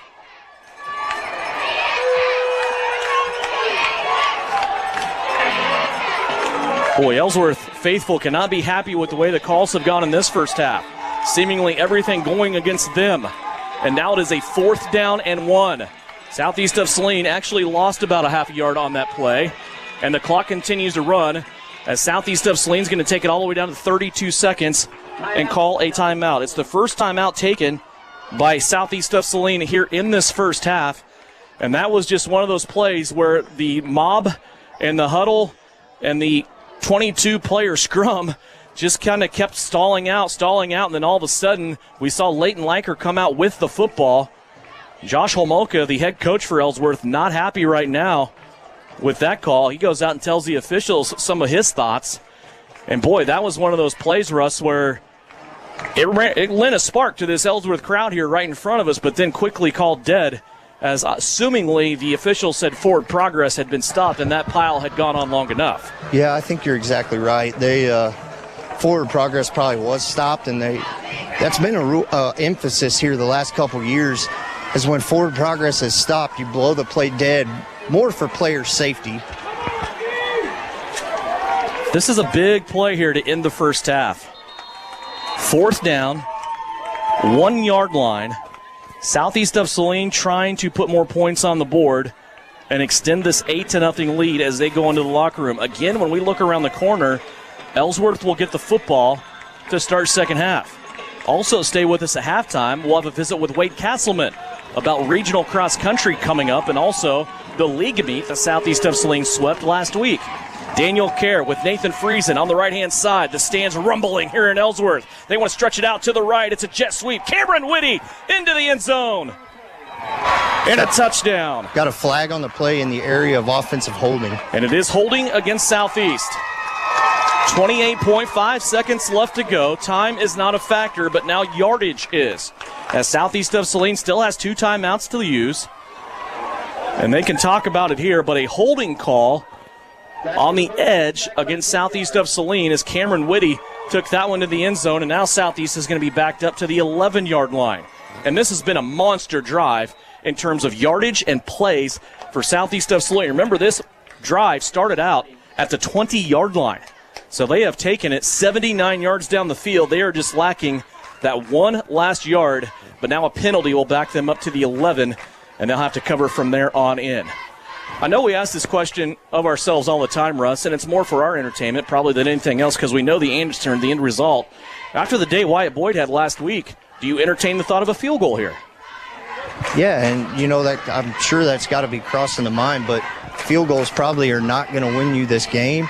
And with Ellsworth getting the ball to start the second half, if you can put this in here and kind of all the momentum right now after that penalty, you know, you talked about it, the Ellsworth crowd really getting into it, upset about that play being blown dead, and now coming back with a holding. You know, this is a big play right here to end this first half. It is standing room only on your side of the field, the Southeast of Saline sideline. The people wearing purple have packed those stands and standing around the fence. And it's just as bad as I'm over here on the southeast side. It's just standing room only. The hills are full. Everybody out here tonight to see this game. 4th down and goal for Southeast of Saline. After the penalty, it is 4th and goal from the 11-yard line. Friesen in the backfield. 2 wide receivers to the right. Thaxton by himself to the left. Kerr wants to go right. Puts it up to the back of the end zone. It's a jump ball, and it's going to be intercepted. Ellsworth will take it away in the end zone, and they will have the football at their own 20 with 21.9 seconds left, and an interception defensively for the Bearcats. Yeah, and Wyatt Boyd doing the best he can over there to try to make a play on that. Just outmatched. Bigger guy ended up winning that ball. What was the number on that, Russ? You would ask that. I think it was Cole Weber. Yes, you're 11. correct. So Cole Weber with the interception. And now Ellsworth will come out here, as I said, at their own 20. The Southeast of Saline, another empty drive. 1st down and 10 for the Bearcats as they start out, 21.9 seconds left. They have 2 timeouts remaining. Here's Andelon in the middle of a scrum. He's trying to get away, and he will get 5 on 1st down.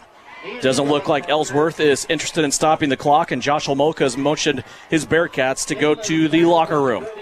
So a 5-yard carry by Andelon, tackle by Brody Chambers, will end the first half, and we are awaiting the comments of head coach Mitch Gebhardt after an entertaining 8-0 first half of action here, where Southeast of Saline will go to the locker room leading by a touchdown and a 2-point conversion here at the break. Now they will take the long walk back behind us to the school, to the locker room, and we will await head coach Mitch Gebhardt. We will turn the corner after break and have Wade Castleman talk Southeast of Saline cross country. Here's Coach Gebhardt. Coach, 8-0. Your offense moving the ball, just unable to finish some drives. Your defense standing up. Your thoughts? Ellsworth's a good football team. I mean, they cause you to not be able to do some of those things. I wish we'd have punched it in here right before the half, but we didn't. So we'll get ourselves ready to go for a second half. All right, Coach. Good luck. Thank you. Spoken like a guy that has 100 wins at Southeast of Saline. He gave you the segue that I'm done with this interview, and I'm going to go talk to the guys. That's exactly what we'll let him do. 8-0, Southeast of Saline. They lead it here at the break. When we come back, Wade Castleman will join it. We'll talk Southeast of Saline cross country. They are in postseason. They already have league titles on both boys and girls. They will go for the regional title and also try to punch their ticket to state. Tomorrow, we will talk to Coach Castleman about all of that. 8-0, we're here at halftime. It's brought to you by Knopf Auto and Truck Accessories. Trojans lead it over the Bearcats at the break on KINA. Knopf Auto and Truck Accessories. Everything to bling out your ride in one place, including top quality lift kits, wheels and tires, bumpers, Jeep accessories, fender flares, bed covers, bed liners, step bars, even custom painting. Knopf Auto is the and soil dealer and has many synthetics and filters in stock. Visit Knopf Auto on Facebook for specials, great ideas, and let them make your truck stick out in a crowd. Knopf Auto and Truck Accessories, supporting the southeast of Saline Trojans. Suburban Appliance Center is your official dealer for Traeger grills. Check out this 6-in-1 versatile unit that grills, bakes, smokes, roasts, braces, and barbecues. Suburban is your exclusive dealer for the Traeger Timberline series, and they have your Traeger spices too. Suburban Appliance Center, they are locally owned and they offer appliance brands like Amana, KitchenAid, Whirlpool, and of course Maytag. Suburban also offers exceptional service. Suburban Appliance Center, 1900 South 9th. Insurance is something we all need in our business, home, car, and life. But do you really understand what's covered? And most importantly, what you are paying for? Hi, this is Rob Carlson in the Salina office of Smart Insurance. Change is good, especially if you haven't looked at your insurance policy lately. I can help you understand what you need and where the gaps are in your coverage. We provide free quotes and take pride in looking out for you. Smart Insurance, with locations in Salina, Abilene, and Harrington. Give us a call today. Salina Regional's Orthopedic and Sports Medicine is your home field advantage. Our physicians include sports medicine physician Dr. Matthew Pyle, along with orthopedic surgeons Drs. Travis Rump and Todd Riley, plus an A-team of certified athletic trainers and physical therapists. We're ready when you need us to help prevent injuries, enhance performance, or to heal through surgery and rehabilitation. For area athletes to weekend warriors, the home field advantage starts at Salina Regional Orthopedic and Sports Medicine. It's mid-season, and that means playoff time for the Trojans, 1L Garrettson. The games get bigger and the stakes are high. Sounds like the real estate game, and just like the coaches are planning for their biggest part of the year, you can make plans for your family's real estate adventures. Maybe you're wanting to invest in a rental before the holidays hit, or maybe it's time to look at upsizing for the kids or downsizing for the folks. Country or town, big or small, one call does it all. Buy or sell, call 1L at salinahomes.com. This is the Trojan Halftime Report. Coming up, a first half recap, stats, interviews, and a look at other area games. Let's head back to the stadium for Trojan Halftime on KINA. Back here at halftime, southeast of Saline in Ellsworth for the football game tonight, and our chance now to step away and talk southeast of Saline cross country with Wade Castleman, the head coach of the Trojan Runners. And boy, coach, earlier this week it was a little cloudy, a little chilly. I had some raindrops hit the windshield, and I thought, you know what? I bet this is good running weather. It is great running weather. You know, this time of year, we're hoping, you know, that temperatures calm down and everything. We've had 2 meets so far where it has been cooler, and the kids have really responded well to the cooler temperatures and had some kids step up that really like the cooler weather. And so it's fun to see this time of year. It seems a little bit weird. I've had the same conversation with Mitch Gebhardt about the football season when we were going into senior night last Friday night, and we talked about it being senior night, and usually our brains are programmed to, well, the season's running down, but that's just not the case. We figured we're about halfway through probably if everything goes scheduled to plan. And you and I talked about that too in our last visit a couple weeks ago. Was we're about halfway point of the season, but it's postseason time already for cross country, isn't it? It is postseason. I mean, now we're down to regionals and hopefully state if everything goes as planned for us. And so, yes, we're down to 2 meets, and it's the fun time of the season. Let's go back and catch up on what we haven't talked about yet, and that is the league meet, a very successful league meet at the Lakeside Invitational. A little bit of a unique invitational here because you are keeping track of who's placing in the NCAA, but there's other schools involved too, so you also have a league result in this meet, don't you? Yes, it's the Lakeside Invitational and the NCAA League, and so all of our league schools go to that meet, so we can run it, you know, they separate out the results so we can see how we do as a league, and then also see how we do for the not the Norton Invitational, the Lakeside Invitational.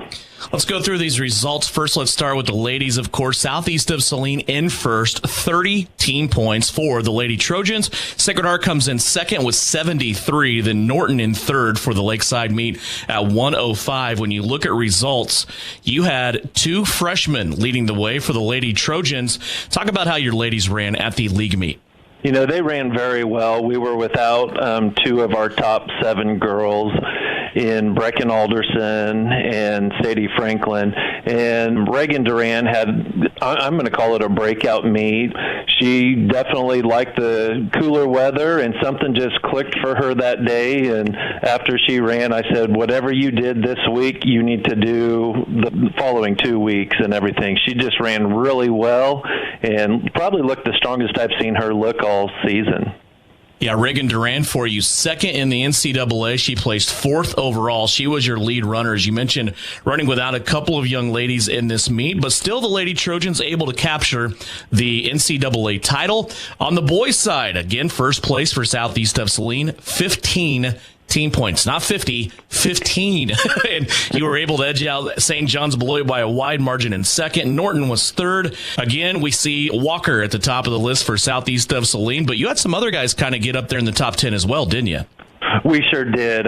Jacob Bircher was our number 2 runner that day, and he was second overall in both the NCAA and Lakeside. And then Levi Allen was third in both, and Caden Walker was 4th in both. And Ben Greierholtz was 6th in the league and 7th overall. Isaiah Kerr was 9th in league, earning all league honors, and he was 12th overall. And then Miguel Ortega was 13th in league and 25th overall, and they're coming along really well right now. Yes, it says we had a perfect score. There was one Beloit runner in amongst our top 5, but Beloit didn't have a full team, so that's why we were able to get the perfect score. That is amazing when you look at that, a perfect score and just first place in both league and the meet. You go first, second, third, fourth, and then 6th and 7th. But, boy, just a dominating performance for your men running. And all in all, with the results now, the Southeast of Saline girls, a 5-peat league champions in the NCAA. The boys, a 7-peat league champion in the NCAA. Things were feeling pretty good coming out of last weekend, weren't they? Yeah, we've got the momentum swing right now. The kids are feeling confident, trying to reel them back in a little bit on their mileage. We talked on Monday, hey, this isn't the time to try something new. We're not going to do anything too different than what we've been doing in practice.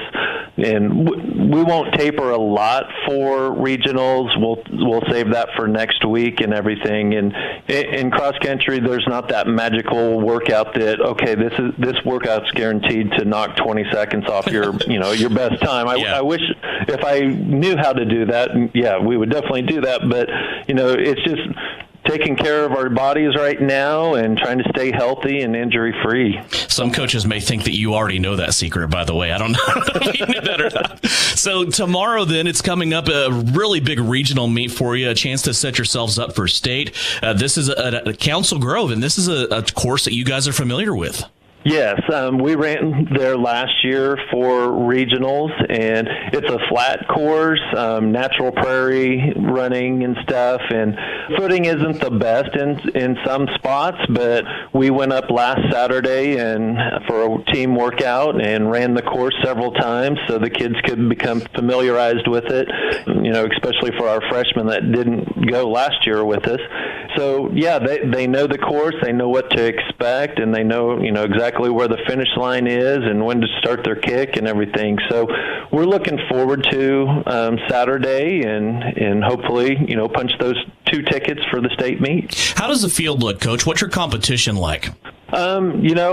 If we take care of business, both teams should vie for the regional titles and everything. There's some very good individuals that will be there.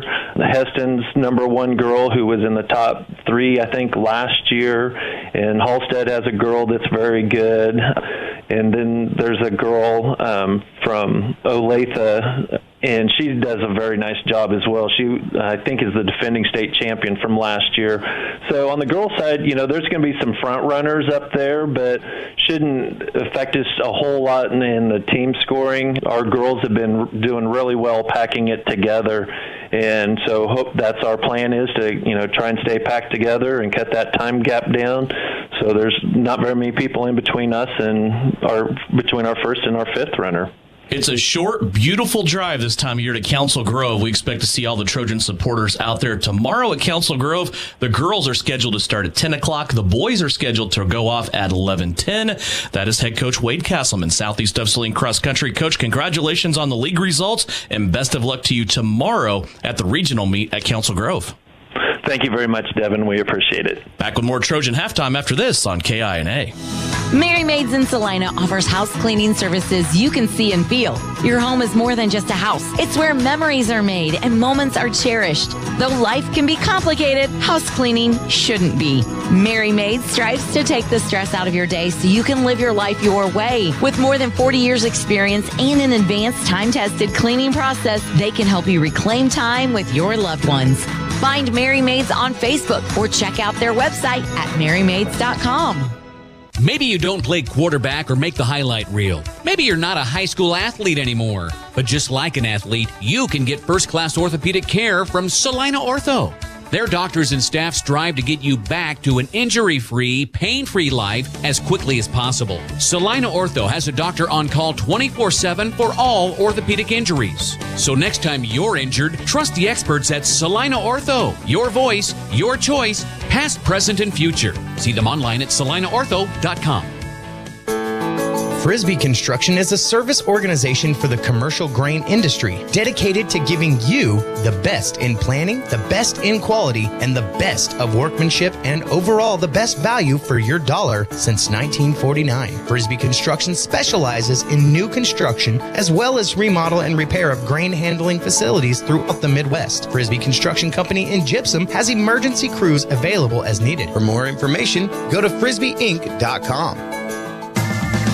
Don't get caught on empty. Fill up on all your basic needs at Asaria Oil and Hardware. We want to be sure you are fueled up and ready for whatever may be around the corner, no matter what time of day. Now live at Asaria Oil and Hardware, 24/7 pumps. No matter what time of day or night, your gas and diesel tanks can rely on us. During regular business hours, you can get your favorite pizza and snacks to have enough energy to win the day. Asaria Oil and Hardware, located in Asaria at the corner of Center and Main. We'll fill you up. Looking to take the next step in your career? Consider an MBA from Kansas Wesleyan.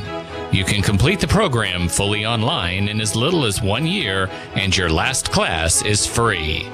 Want to be a part of one of the region's fastest growing universities? Visit kwu.edu/MBA today.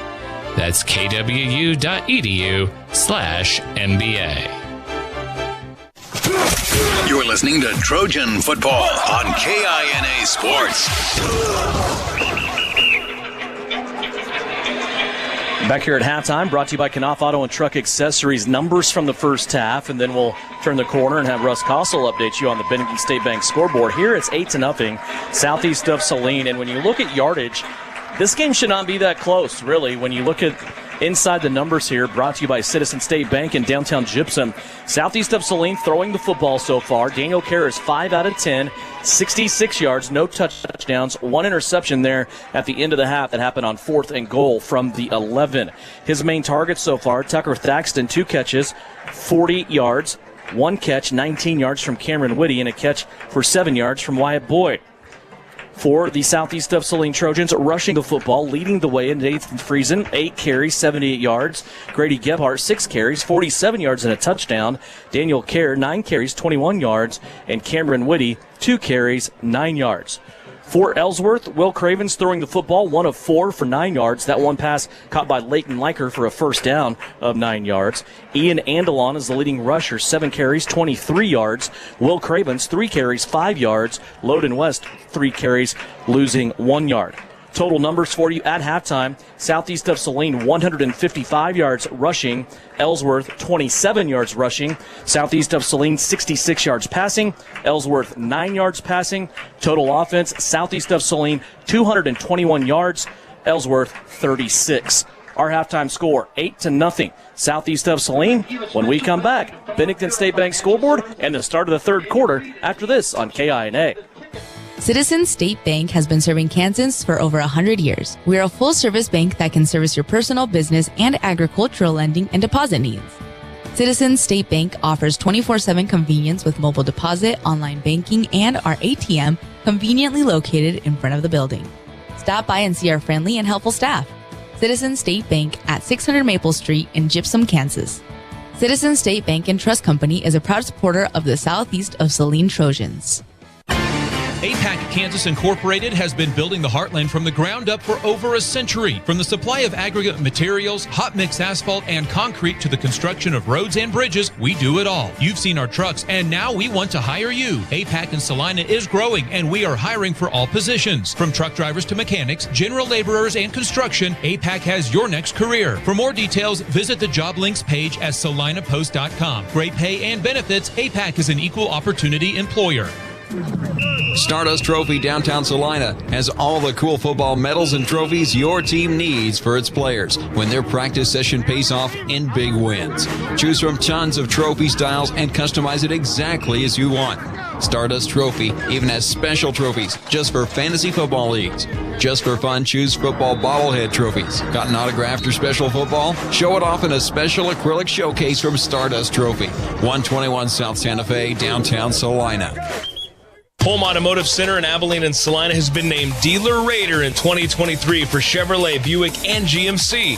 What's that mean? It means when you buy a vehicle at Home Automotive, you will receive the absolute best in service now for the 11th consecutive year in Abilene and the first for the new Salina location. Home Automotive just keeps exceeding your expectations because you are the number one priority, and that is just one reason why. When you shop at Home Automotive Center in Abilene and Salina, you're going to be glad you did.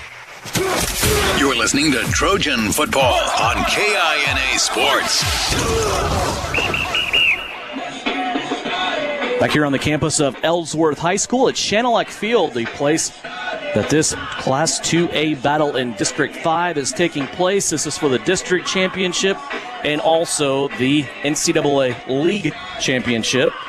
And the Ellsworth Golf Course wants to remind you to get out of Salina. Come on over to Ellsworth, to one of the most widely recognized public golf courses in the state of Kansas. Ellsworth Golf Course is your destination for great golf. Call up a friend and come play Ellsworth Golf Course this weekend. And the weather, just like tonight, Russ, should be beautiful if you want to go chase that little ball around. Yeah, go out tomorrow. Check the people out down there at the Ellsworth Golf Course. You drive by it all the time when I'm around town. Stopped in there once or twice. Just a great place to go play golf. You told me that course tore you up one time, but then you said that you tore that course up one time. That's kind of golf, isn't it? Yeah, we're even. We're even. Let's just leave it at that. Let's just leave it there. We'll try to get some updates as we're about to go quick here. Big update in Class 2A that we're going to follow closely. Sabetha and Nemaha Central at the half. A game a lot like this one. Seems to be a defensive battle. Nemaha 7, Sabetha 0. Some other area ones. Clay Center up 41-0 on Marysville. Marion 14, Sedgwick 6. May South, Salina South 14-13 in favor of May South as we get ready to start the second half. Here we go. Live stream video of this second half on SalinaPost.com, brought to you by our friends at Commercial Tire Center. As Wyatt Boyd puts the football in the air, it's a short kick. It will be taken by Leiker at the 21-yard line. Leighton Leiker angles his way to the left-hand side, sticks his toes in the sand, now pops it back out, and he's going to be taken down at the 40-yard line. Evan Watkins, one of the first guys in there for Southeast of Saline. Also coming in for the Trojans was Trey Droege. So good field position here for the Bearcats, who really didn't do much on offense at all. A total of 36 yards in that first half. They didn't do much on offense, but once again get great, I wouldn't say great field position, but they've definitely, if they've won anything tonight, it's the field position battle. They will start out here at their own 41-yard line, wearing the all-black unis. Southeast of Saline, and they're all whites with the purple helmet. One wide receiver to the right-hand side is Leiker. Two running backs heavy on the offensive line as Loden West will shift from right to left. Cravens will take the snap, give it to Ian Andelon. He is hit early by Bryson Lippold, and Lippold will spin Andelon off into his buddy's jaws. And the Southeast of Saline defense will take care of Andelon for no gain on the play. Early contact there by Lippold. Yeah, Bryson Lippold might have surprised himself. Being unblocked right there and laid a ferocious hit on Andelon, but able to spin out, and Brody Chambers and Deacon Bear able to bring him down for once again, a no gain on first down. Nose of the football sitting at the 41-yard line. No gain on the play. Brings up second down and 10. Two wide receivers go left. Two wide receivers go right as they go 4-by-4.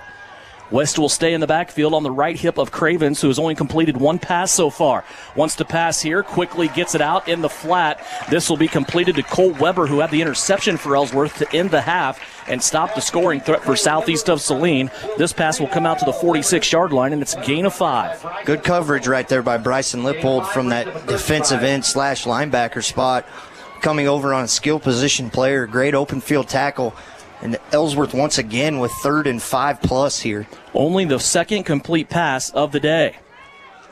Southeast of Saline's defense playing without Killian Vaughn. He had a really heavy limp there towards the end of the first half. We saw him at halftime without a helmet. We do not expect him back. 2 wide receivers, including Andelon to the right, 2 to the left.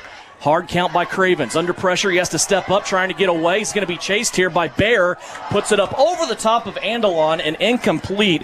We talked about Ian Andelon. He is a stout, well-built young man, but he's not that tall vertically, and that one might have been complete to another one of these taller Bearcat receivers. Yeah, just kind of over the outstretched arms of Andelon. And really right there, the first pressure we've seen maybe on a pass attempt. He wasn't able to step up in the pocket and take off running on that. They blitzed about 4 to 5 guys right there and kind of contained the outside and had 2 up the middle. Cravens left the pocket, but Deacon Bear was at his ankle unexpectedly. Kerr will step back along with Watkins to receive this kick. I don't think the punt return team was in for Southeast of Saline, as they kind of got caught off guard. I think they were playing safe to see if Cravens was going to go for it. He went ahead and punted the football, and now he's having a colorful conversation with his head coach as he comes off the field. Coach Homolka not very happy with his quarterback / punter / kicker / safety right now.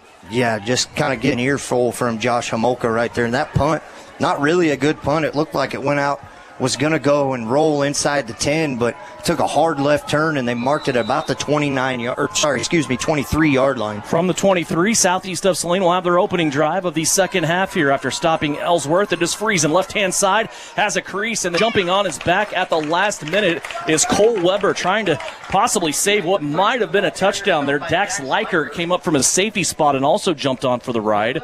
They're going to limit Friesen to a gain of 4. Yeah, Weber and Leichert right there kind of closed down. That gap opened up, and Friesen saw it, and it shut really fast to bring up a short gain on first down. Friesen advances the football out to the 27-yard line, 2nd down and 6. 2 wide receivers on the left-hand side. They fake the jet sweep to Whitty. Kerr is going to keep it, and Kerr will stumble his way, maybe for a gain of 1 on that far side, on the Southeast of Saline sideline. Kerr's been bottled up for the most part tonight. You can tell where the focus of this Ellsworth defense lies. Yeah, and I think right now you have to ride. What's really got you here in the yards is Nathan Friesen and Grady Gebhardt. There's a flag on the play on that far side of the field. Ellsworth is signaling that it's against the Southeast Trojans, and now it will be walked off. It looks like maybe a holding call on the edge on Southeast of Saline will back this football back up inside of the 20 to about the 17-yard line. So a spot foul there at the 27 after Kerr's 1-yard gain puts Southeast of Saline back at the 17-yard line, where it will be 2nd down and about 15.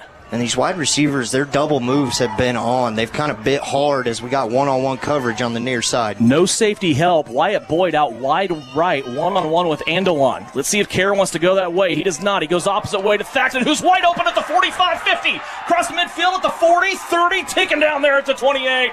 Tucker Thaxton does it again as he runs away from the Ellsworth defense, and a big, big play for the junior wideout. It is Kerr to Thaxton once again. Beautiful throw. Hit him right in stride. Didn't have to break stride, but a great job by the offensive line. Those 5 up front, once again, giving Kerr plenty of time to throw the football. To the 28, 1st down and 10. Southeast ready to go again. Ellsworth's defense, let's see if they are. They're going to string out Friesen. There's a flag on the play as Friesen gets arrested at the 25 after a gain of 3. Now let's check the flag. I think you're going to get a holdout here on Evan Watkins once again, the wide receiver. Kind of was in that sweep formation, come out. The defender for Ellsworth kind of had him turned, and he reached out in desperation. I don't think it would have affected the play, as Ellsworth did a great job stringing it out. And it's going to be a holding, and I'm almost certain it's on Evan Watkins. Unfortunate situation right there. So once again, back behind the sticks, just like they were 2 plays ago. That last play, by the way, Kerr to Thaxton, 55 yards. They go from being inside 120 to flirting with the other, but now a 10-yard penalty will back them up. after Friesen's 3-yard gain and a holding call that will now put them in 1st and 15. Kerr wants to go to Thaxton again. Thaxton on the out route, catches it at the sticks, gets the penalty yardage back, and then gains 2 more. Gain of 7 on the play. Good quick out route right there. Thaxton runs that route extremely well. He has all year. Just runs at a dead sprint at the defender. One little shimmy, plant the foot to the outside, and get it back to second and inside of 10 yards. Thaxton, 4 catches. He's already unofficially over 100 yards. 2nd down and 9. Here's Kerr rolling out right-hand side, has a clean pocket. He wants to throw it with his left hand. He's going to hit Wyatt Boyd, who has a big collision with Andelon, and Wyatt Boyd will be spotted out of bounds at the 18-yard line after a gain of 9. 3 of 3 for Captain Kerr passing the football. That's his 2nd completion to Wyatt Boyd tonight. Yeah, now 3rd and very manageable here as it's a long yard to go. Well, they might give him a 1st down right here. They gave them the 1st down.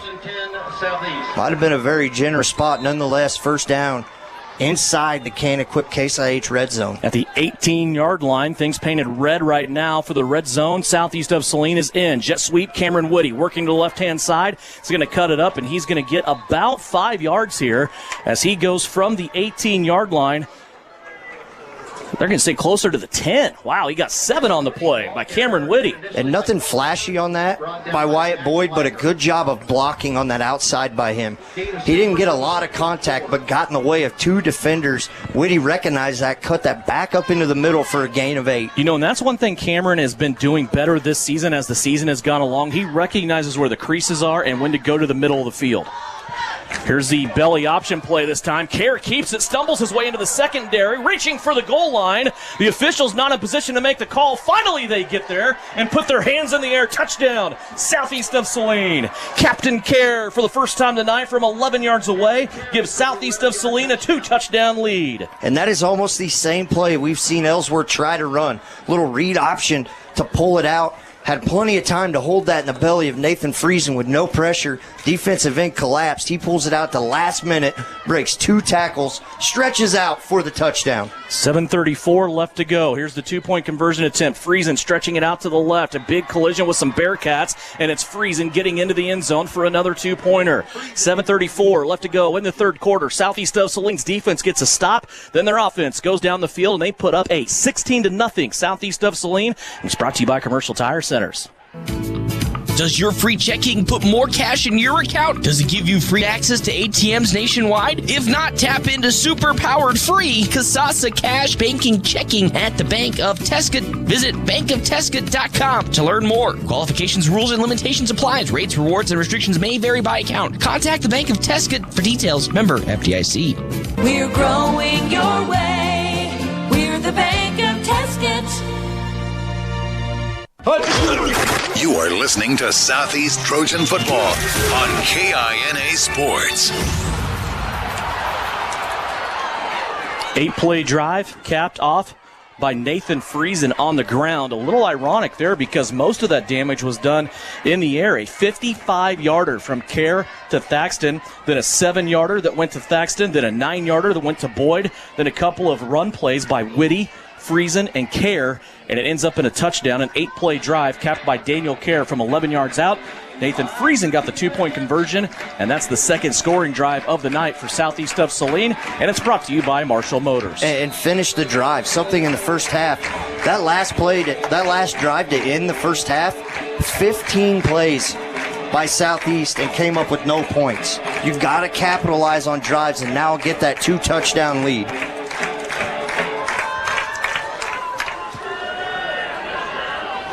Here's the kick by Boyd. It is a short, high kick, hard to handle for Ellsworth. They do play safe with it, though, and they will take it down, pitting the football against the turf at the 35-yard line. Decent field position here for the Bearcats. Yeah, decent field position, about the same spot they started the drive to start this 3rd quarter.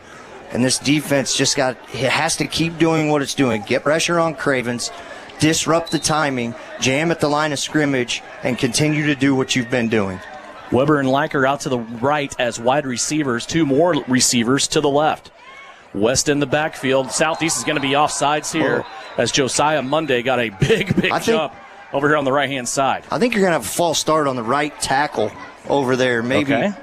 So you're going opposite end. Brendan Anderson. Oh, look at you. Nice job.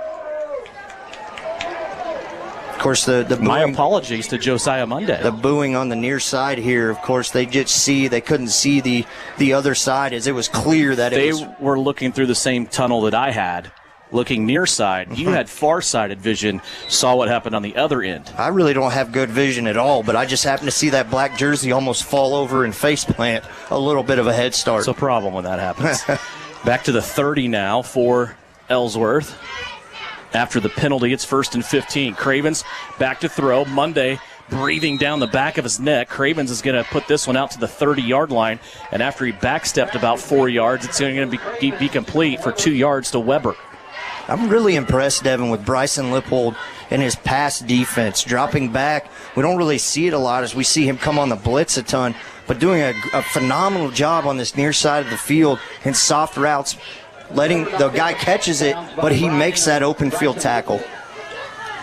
Bryson came in to deny it. He had a quarterback sack to his credit, also 5 tackles for loss, playing much more. Now he's over here on the corner spot with Thaxton shadowing. Here's the give to West, and he is not going to be able to get positive yardage. Any flag comes in, so we'll have to check this. This could be in the area of holding, but it could also be a face mask maybe as the runner was going down. They were running away from us here in the press box. They're looking at southeast of Saline sideline, so we're going to say hold on Ellsworth. Yeah, and I think you decline this here. And they do. Penalty is the call against Ellsworth. Penalty is declined. So they traded the yardage for the down. It'll be 3rd down and 14 at the 31 for Ellsworth. And I think right here, if you're Southeast, you get pressure. You get pressure on him, but you have to fill that middle void that has been open for him to scramble and get the first down. 3rd down and long here for Ellsworth. 2 receivers again on each side as they go 2 by 2. Cravens back to pass. Josiah Monday being triple teamed on the near side. Cravens goes away from him to the opposite side. Hit as he throws. Receiver in the air, and it's going to be picked off by Lippold. He went up and got it with one hand right in front of his head coach, and we'll see now if they say he was in bounds or not. Bryson Lippold back in there on coverage, and they're going to say it's broken up, incomplete.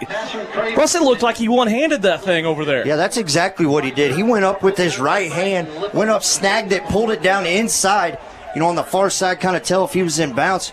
But head coach Mitch Gebhardt, as well as Chance Potocik, very, very excited for Bryson Lippold. Here's the punt by Cravens. 3 Southeast players observing in close proximity. Daniel Kerr is going to take it, and he is going to be escorted out of bounds after big contact. Kerr will get about 4 more yards and go out of bounds at about the 46, 47-ish.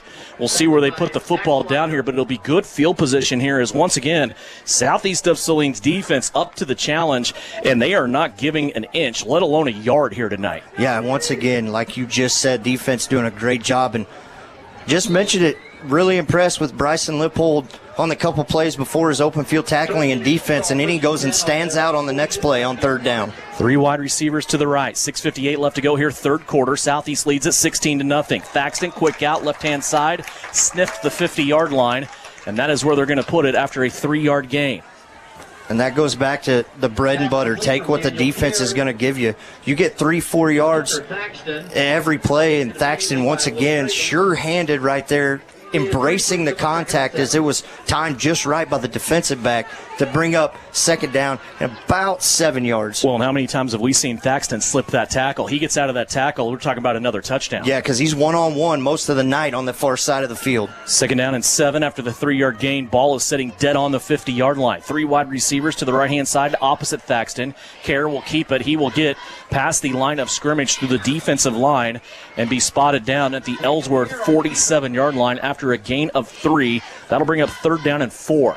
And that was a gain of 3 that was really all earned by that offensive line. He had nowhere to go, and he just tucked in behind Brody Chambers and followed him right up the middle of the field to get positive yards. 47-yard line is where the ball is resting. Again, southeast of Saline puts Boyd, Whitty, and Watkins all out to the right. Kerr will hand it off to Gebhardt. Grady leaning all the way to the right-hand side, inside the 40, twisting, turning, gets his way all the way to the 36 before he falls down, tackled by Loden West. And Grady Gebhardt to the 36-yard line after a gain of 11. How exciting is this kid watch to run the football? He gets in those tight spots and you think he's tackled down. Then feet keep turning. Got an extra 3 yards right there as he's wrapped up. And some of the hits that he would take, you would think the normal runner would lose the football and fumble. And he just does not and has not so far. He'll stay in the game. Pistol formation this time. Kerr will fake the pitch. 2 defenders for Ellsworth by it. Now Kerr has some extra time. He hits Wyatt Boyd at the 25. Boyd goes head over heels after he's tackled and brought down at the 21. A gain of 15. Kerr to Boyd. Yeah, and you could have picked any receiver on that far side. Kind of had 3 out routes ran, and Boyd running drag across the middle. Craven's come up making great open field tackle, flipped him end over end, but after a 15-yard gain. Feel Southeast getting in that rhythm here offensively, something they just really kind of didn't establish in the first half. 4:40 left to go here in the third. Southeast of Saline with a first down. Back to Gebhardt. He stands on the break. Now he goes back to the accelerator. Flirts with a 10-yard gain as he is right up against the 10-yard line. Grady Gebhardt almost came to a full stop that time and then accelerated back through and looks like he is going to be on a gain of 11 just inside the 10. 69 yards tonight for Grady Gebhardt. And it's up the middle. It's around the outside. It's a sweep. Anything you got. Number 30 is putting it on Ellsworth right now. Back in the Case IH Red Zone. Brought to you by Can Equip in South Salina. First and goal from the 10. Here's Kerr following Gebhardt. Starts up the middle. Now angles out to the left. Kerr fighting his way for a 5-yard gain. And a very, very well-earned 5 yards right there. Just like Grady Gebhardt gets contact and gets another 3 yards after contact with guys holding on to him. Comes up and gets one little shove from behind to get that last yard to bring up second down and goal from the 5-yard line. Second down and goal.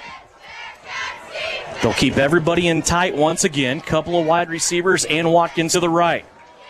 Here comes Whitty in motion. They fake the jet sweep. Kerr will follow him through, and Kerr will lean his way to the 3-yard line after a gain of 2. I think right here you go back to what got you down here. That is either a sweep out to the right side, left side with Grady Gebhardt, or let him hammer that thing up the middle behind this phenomenal offensive line. 3:16 left to go here in the third. Third down and goal from the 3. Southeast of Saline trying to score on their second offensive drive of the second half. Pistol formation. Gebhardt directly behind Kerr. Thaxton is out wide to the left. Kerr wants to roll that way. Has the football cocked. Now he fires and it's knocked out. Knocked out of flight. A diving attempt that time by the defensive back on that side for the Ellsworth Bearcats. Looked like Cooper McGowan. Yeah, great job right there. He came a little in and out route by Thaxton one-on-one, and it was the first play that Cooper has made where he has not got beat. So 4th down and goal right here. You got to finish this drive. Too many drives so far tonight that you have not finished. First incompletion by Daniel Kerr here in the third quarter. Southeast now will huddle up. A brief huddle. They will go for it again on 4th down. 4th and goal from the 3. Gebhardt, right hip Kerr. Kerr wants to fake it. Now going back to the left. He's going to throw it into the end zone. Evan Watkins there at the goal line making a catch. For the second consecutive week, Evan Watkins has a receiving touchdown. This one comes from 3 yards away, and it puts Southeast of Saline up by 3 scores. And once again, Evan Watkins having that quiet but unbelievable game. He is a phenomenal blocker on the outside when they run those jet sweeps. That time, he kind of let the receivers clear out. He blocked 1, 2, kind of released. Went just a little out route, about 3 yards and wide open in the end zone. 2-point conversion, traditional formation. They fake the first man through. Now the second man through is Cameron Whitty, and he goes Superman at the goal line, and he scores. Southeast of Saline has 3 touchdowns. They are also 3 for 3 on 2-point conversions. And the Trojans here on the road in Ellsworth lead at 24-0 with 2:50 left to go in the third quarter. Back with more, brought to you by Commercial Tire Centers. The Appliance Center. It's where you go to shop for washers, dryers, kitchen appliances, furniture, pellet grills, TVs, and so much more. If you are looking for a local, family-owned business, visit the Appliance Center. We're in the big red and white building on South Broadway in Salina. Come experience the Appliance Center difference. Salina Post and KINA, your home for all things Trojan. The Southeast of Saline Trojan sports stream live on the Salina Post, and you can always listen at 910 AM, 107.5 FM, or at 910KINA.com. You're listening to Southeast of Saline football on KINA. Welcome back here. Ellsworth High School, southeast of Saline, showing their grit as they are playing pretty well here in this game, especially setting the tone here in the second half, right? Yeah, that's exactly right. You got to come out and your defense, it's almost like if you're the Southeast team and you start on defense, that's okay, because you know that this defense is going to come up with a stop. And then you come out and put a 9-play drive together. You've had an 8-play drive to score and a 9-play drive to score in this third quarter. Can't ask for a better start. Wyatt Boyd ready to put it in the air. He has been electing to go short. This one is a missile as it comes out low and hard. Andelon struggling with it at the 15-yard line. Now he picks it up, turns to the 20, 25. Evan Watkins helping to turn him out there with Bryson Lippold. That just past the 30-yard line, looks about the 32-yard line. Once again, the city of Ellsworth wants to welcome everyone on campus for this football game involving southeast of Saline and the Ellsworth Bearcats. They want to welcome you to the town of Ellsworth and enjoy everything while you're here. They would also like to encourage you to get out and cast your vote. This year's election will be on Tuesday, November 7th. Please visit your county clerk's office for more information. Once again, welcome to Ellsworth. They help you enjoy your stay. That message brought to you by the city of Ellsworth. And after this play, we'll have an update from the Bennington State Bank scoreboard. From the 32, Ellsworth with the football. Bearcats looking for a spark on offense. They go to Loden West. He breaks the first tackle, then falls ahead to about the 36-yard line. It will be a gain of 4 on the play. Yeah, and your update from the Bennington State Bank scoreboard. Start of the third quarter, Wamego 24, Abilene 14. And then the other one that is it's a fourth quarter, about the same time we're at. Nemaha Central and Sabetha ranked 1 and 2 in Class 2A. Nemaha Central scores again on top, 14-0. Out to the 36 here are the Bearcats. Second down and about 7. 2 wide receivers on the right-hand side. Cravens wants to throw. Pocket starts to collapse. Chambers after him. So is Deacon Bear. Cravens has to switch hands to left-hand style and then throw it out of bounds. Incomplete. Chambers never gave up on that play despite being held from behind, almost horse collar style. But his buddy, Deacon Bear, showed up at the same time. Yeah, Brody was held from the front, spun around, and then desperation reached out, grabbed him by the horse collar. But once again, let's go back, Devin. We kind of mentioned Deacon Bear. He's not having the breakout, tackling after tackle like we've seen him before. But he is controlling that line of scrimmage, taking on 2 to 3 guys, allowing those 2 on the outside to make the plays. And defense is just like offense, right, Russ? As more as they eat, the more their confidence grows, the more reckless they get. 3rd down and 7. Southeast of Saline showing blitz off the left-hand edge. Now Whitty breaks out of it. They complete it on the quick out to the left-hand side, and it will be caught over here on the edge. Ellsworth, Cole Weber. That's going to bring up 4th. That's only complete for about a yard to 2 yards. 2 yards right there. And Cravens comes over and gets another play. I think you're at a spot right now, if you're Ellsworth, you can't keep punting the football away to the Southeast team, so they're going to stand in here and go for it on 4th down. And again, this is a team that doesn't pass the ball a lot. They only average about 10, 11 pass attempts per game. 4th down and 4. Cravens back to pass. Here comes the heat again. He's going to be swallowed up and dropped. Once again, in there for Southeast of Saline is Josiah Monday. This time in Monday's sidecar is his linebacker buddy, Nathan Friesen. Yeah, Josiah Monday, initial contact, had held on. He was on his way down, and old number 3, Nathan Friesen, comes in and just lays the final blow right there. So now a good stop, find a stop on 4th down as Ellsworth goes for it and loses yards. And that sets Southeast up once again with probably their best field position of the night at the Ellsworth 30. Friesen's 2nd sack of the year. Give half of it to Josiah Monday. He has 7 sacks on the year. Turnover on downs there, as Southeast will have it at the 30-yard line. They're going to lose 5 on 1st down. Yeah, that play was kind of busted over there from the start. So it looked like Riley Stone once again kind of blew up that offensive line and had to stretch it out. Whitty had nowhere to go. So now you're second down and 14 here at your own 36-yard line. At the Ellsworth 30. Ellsworth 34. Yeah. Correct. Second down and 14.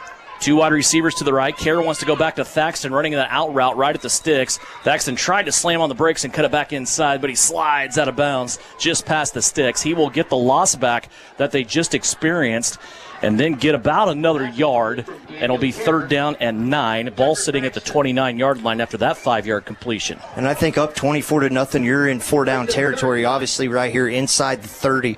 So if you're going to go for it, you ideally want to get it on this play, but if you don't and get 7 or 8 yards, that'll still set you up for a good 4th down play. Third down and 9, entering the last minute of the third quarter. 3 wide receivers to the right, bubble screen out to Boyd. Receivers out in front trying to block Bearcats for him. He's trying to hang on to the football, and he will get to the 22-yard line on a gain of 7 on that bubble screen. Just one incomplete pass so far for Daniel Kerr here in the second half. He is 8 of 9. Yeah, now it brings up a 4th down and about a long 2 yards, 3 yards here to go. Playbook still wide open right here. Football to 23. 4th down and a long 2 for Southeast of Saline. They operate from the right hash. Boyd on the right-hand side, everybody else on the left. Friesen will switch from the pistol formation and go left hip of Daniel Kerr. They need to get 3 to be safe. Here's Kerr. He'll follow Friesen through, and I think he has it. He had to get inside of the 20, and he did that by about a football, and it'll be a first down for Southeast of Saline after a gain of 3. That's what they needed. That's exactly what Daniel Kerr got. Yeah, and when in doubt, when they change that play and Friesen come up in the sidecar of Daniel Kerr, that he's going to lead block you the way, and knowing you just got to get 3 yards, offensive line wins it right there, as it looks like that might be the last play of the third quarter. It is. The clock has 12 seconds on it. They're going to run it off, and when we come back, Southeast of Saline will start the fourth quarter. They will be by a football in the Case IH red zone.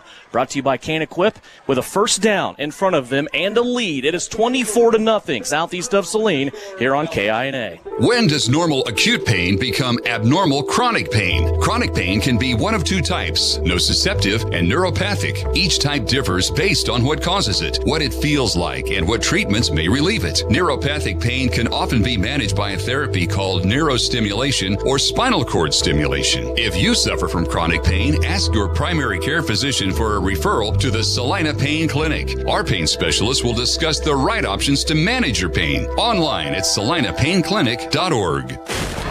It's mid-season, and that means playoff time for the Trojans, 1L Garrettson. The games get bigger and the stakes are high. Sounds like the real estate game, and just like the coaches are planning for their biggest part of the year, you can make plans for your family's real estate adventures. Maybe you're wanting to invest in a rental before the holidays hit, or maybe it's time to look at upsizing for the kids or downsizing for the folks. Country or town, big or small, one call does it all. Buy or sell, call 1L at salinahomes.com. You're listening to Trojan Football on KINA Sports. Tomorrow, the Fall Festival in Gypsum will take place. A lot of activities. Really too many activities to talk about. We only have a quarter of football left, and I could start now, and I'm not going to get them all in time. All I know, like I said before, there is a lot of food going on at the doors of the fire station. You want to make sure you stay around there. There is also live music going on tomorrow night. There's a street dance, there's axe throwing, there's bingo, there's raffles, there's all kinds of things going on tomorrow at the Fall Festival in Gypsum. Do want to have just a little bit of a scheduling adjustment. The Scarecrow Scramble has been canceled for in the morning. Everything else will remain the same, as they'll be serving breakfast starting at 7 o'clock. It'll go 7 to 9 as Southeast of Saline starts out here in the fourth quarter with a first down and 10. They run Friesen off to the right-hand side. No gain on the play, and it will bring up second down and 11. Yeah, they're actually going to give them a loss of 1 right there. So just really nothing going as we come back from the break for Friesen. First down, though, bring up second down and 11. Brings up a second and 11. Football sitting now outside of the red zone. Still about the 20-yard line for Southeast of Saline. That was a big third quarter for the Trojans. Second down and 11. Here's the jet sweep. Whitty has it, looking for space, looking for some blocking friends, and he just doesn't get any help. Watkins and Thaxton were both caught in a tough position there where they could not lay a legal block. Whitty was hung out by himself to try to fend, and he manages to get it back to the line of scrimmage where it'll go 3rd and 11. Yeah, Liker and Cravens coming down right there, just really unblocked. Great open field tackle by the two of them. 3rd down and 10. Football sitting at the 20.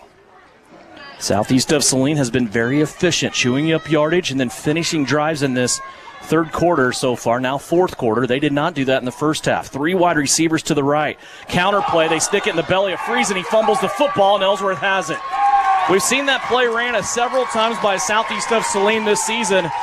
That time, Friesen and Kerr just could not connect on that handoff. And that ball spot's free. Now those two come back. They give each other a high five, and they say, let's go to work on defense, as now Ellsworth will get the first turnover of the game from Southeast of Saline, and they will start out their own 17-yard line. Yeah, just unfortunate right there. That counter play we've seen go for big yards this year, and that was set up to do the same. And just a little out of sync. Kerr had to reach out a little bit and couldn't quite get the ball into Friesen's belly. Here comes Ellsworth now. Looking for some good things to happen. They hand it off to Ian Andelon. He will start out back inside of the 20-yard line at the 17, bring it out to the 24. It's a gain of 7 on the play for Ian Andelon. That is his longest run of the night. And that may be one of the longest plays that Ellsworth has had on first down really in this whole game. Not on first down. It is the third biggest play they've had all night of 7 yards. 2nd down and 3. They go back to Andelon. He counter steps, starts out right, now comes back to the middle, and he ends up with an Ellsworth first down out to the 30-yard line after a gain of 6. And one of the very few first downs that this Trojan team has given up, maybe the first down in the second half for Ellsworth. Out to the 30-yard line. Southeast of Saline leading here 24-0 as we're early in the fourth quarter. 9:54 left to go. First down and 10 here for Ellsworth. 2 wide receivers on each side. They go to Loden West this time. He dances around near the line of scrimmage, falls ahead for 2 yards to the 32. Loden West so far tonight, 5 carries, 5 yards. And another update from the Bennington State Bank scoreboard. Nemaha Central scores again, up 21-0 on Sabetha. A lot similar activities going on in that game that is going on in this game. And that was a chance for the defending champs to flex their muscle a little bit. Sabetha in the same area territory-wise, also undefeated. Nemaha Central taking care of business there as we have early movement by Ellsworth that will draw them back 5 yards to the 28-yard line. I want to remind you the Scoreboard Show going on tonight and every Friday night through football season here on KINA for a full hour from 10 until 11 o'clock. Your scores and game wraps from across the state of Kansas right here on KINA, including this game. It's all brought to you by Home Automotive Centers in Abilene and Salina, and also Salina Surgical Hospital. Not a lot of Buick dealers left in the state of Kansas. Home Automotive has 2 of them right here in our area in Abilene and Salina. I drove a Buick Enclave the other day when I got my oil changed. Holy smokes. 2nd down and 12. Here's Cravens back to pass. Josiah Monday comes calling on a Friday. He steams down the back door of Russ Cravens and knocks it in. Monday with another sack, his 2nd of the night. And Cravens had time early to throw the ball. Had it about 3 seconds before Josiah Monday comes around and gets a tackle. Chalk that one up to the secondary of this Trojan defense, covering real well on the outside. Jacobson and Kerr doing phenomenal job just floating around in that backfield and allowing time for Josiah Monday to get around the end and sack quarterback Will Cravens. 3rd sack of Cravens on the night. Back to the 23-yard line. Cravens again running for his life, taking a dive at him. Once again, here's a pick. Bryson Lippold at the 25-yard line, and Lippold's going to take it back to the 18. He has done everything tonight. Now, officially, Bryson Lippold gets a turnover for the Southeast of Saline defense. He picks off Will Cravens and gives it back to this Trojan offense. And that might be the easiest interception that you ever see somebody get. Bryson Lippold just dropped back into coverage right there and just kind of sat down right about the numbers and didn't even have to move, and the ball hit him exactly right in the numbers, and he caught it and took off. So a good job once again by this defense standing up. Bryson Lippold, you talked about it. He's been dropping off into coverage a lot tonight. That time it pays off, and Southeast of Saline will take over at the Ellsworth 18-yard line. Pitch out right-hand side. Grady Gebhardt, Whitty out there blocking. Also getting behind a couple of different offensive linemen that time. Trying to plow the way was Kendall Miniman. And it will be a couple of yards on first down for Grady Gebhardt. Actually, they're going to say he got one. Yeah, Tucker Goss coming up, making a good open field tackle right there from his far side linebacker spot for a no gain right here. But if you're Southeast, put one more drive together right here, finish this one off. And melt some clock. You're not going to see them be in any kind of hurry here. 2nd down and 10. Here's Gebhardt working left-hand side. He's going to take it inside the 15 to about the 13 and a gain of 5. And we saw Grady Gebhardt quite a few times this year, but this really might be the time that we've seen him. I'm really impressed, Devin, with his footwork. His vision is great. We've talked about that, but his side-to-side and up-to-speed footwork has just been nothing short of amazing here tonight. And what's your footwork trust? It's your vision, right? You got to see where to go first before the feet follow, and he definitely has that. 3rd down and 5 here for Southeast of Saline. Football sitting at the 14-yard line. Thaxton is by himself. No safety help over on the left-hand side. Kerr wants to go that way, and he throws it in the ground. Just an ill throw that time by Daniel Kerr. Only his second incompletion of the 3rd and 4th quarters here. He is now 8 of 10 throwing the football here in the second half. Yeah, I don't think really had that one in his grasp. He caught it, and as soon as it was still trying to find the handle on it, knew he had to get it out quick and just threw in the dirt and came up short. This will bring up 4th down now for Southeast. 4th down and 5, maybe Southeast of Saline taking a little extra time here. They have huddled up in this game more than what I've seen them all year combined. 4th and 5 here at the 14. Here's a little misdirection play. Kerr wants to throw. Looking to the end zone. He has Thaxton open and diving down. Actually, that is Wyatt Boyd. Thaxton was in the corner. Boyd came from the right-hand side, was running across the back of the end zone, and Wyatt Boyd has his first receiving touchdown of the season. This one comes from 14 yards away. Daniel Kerr to Wyatt Boyd. Yeah, Daniel could have went to either one.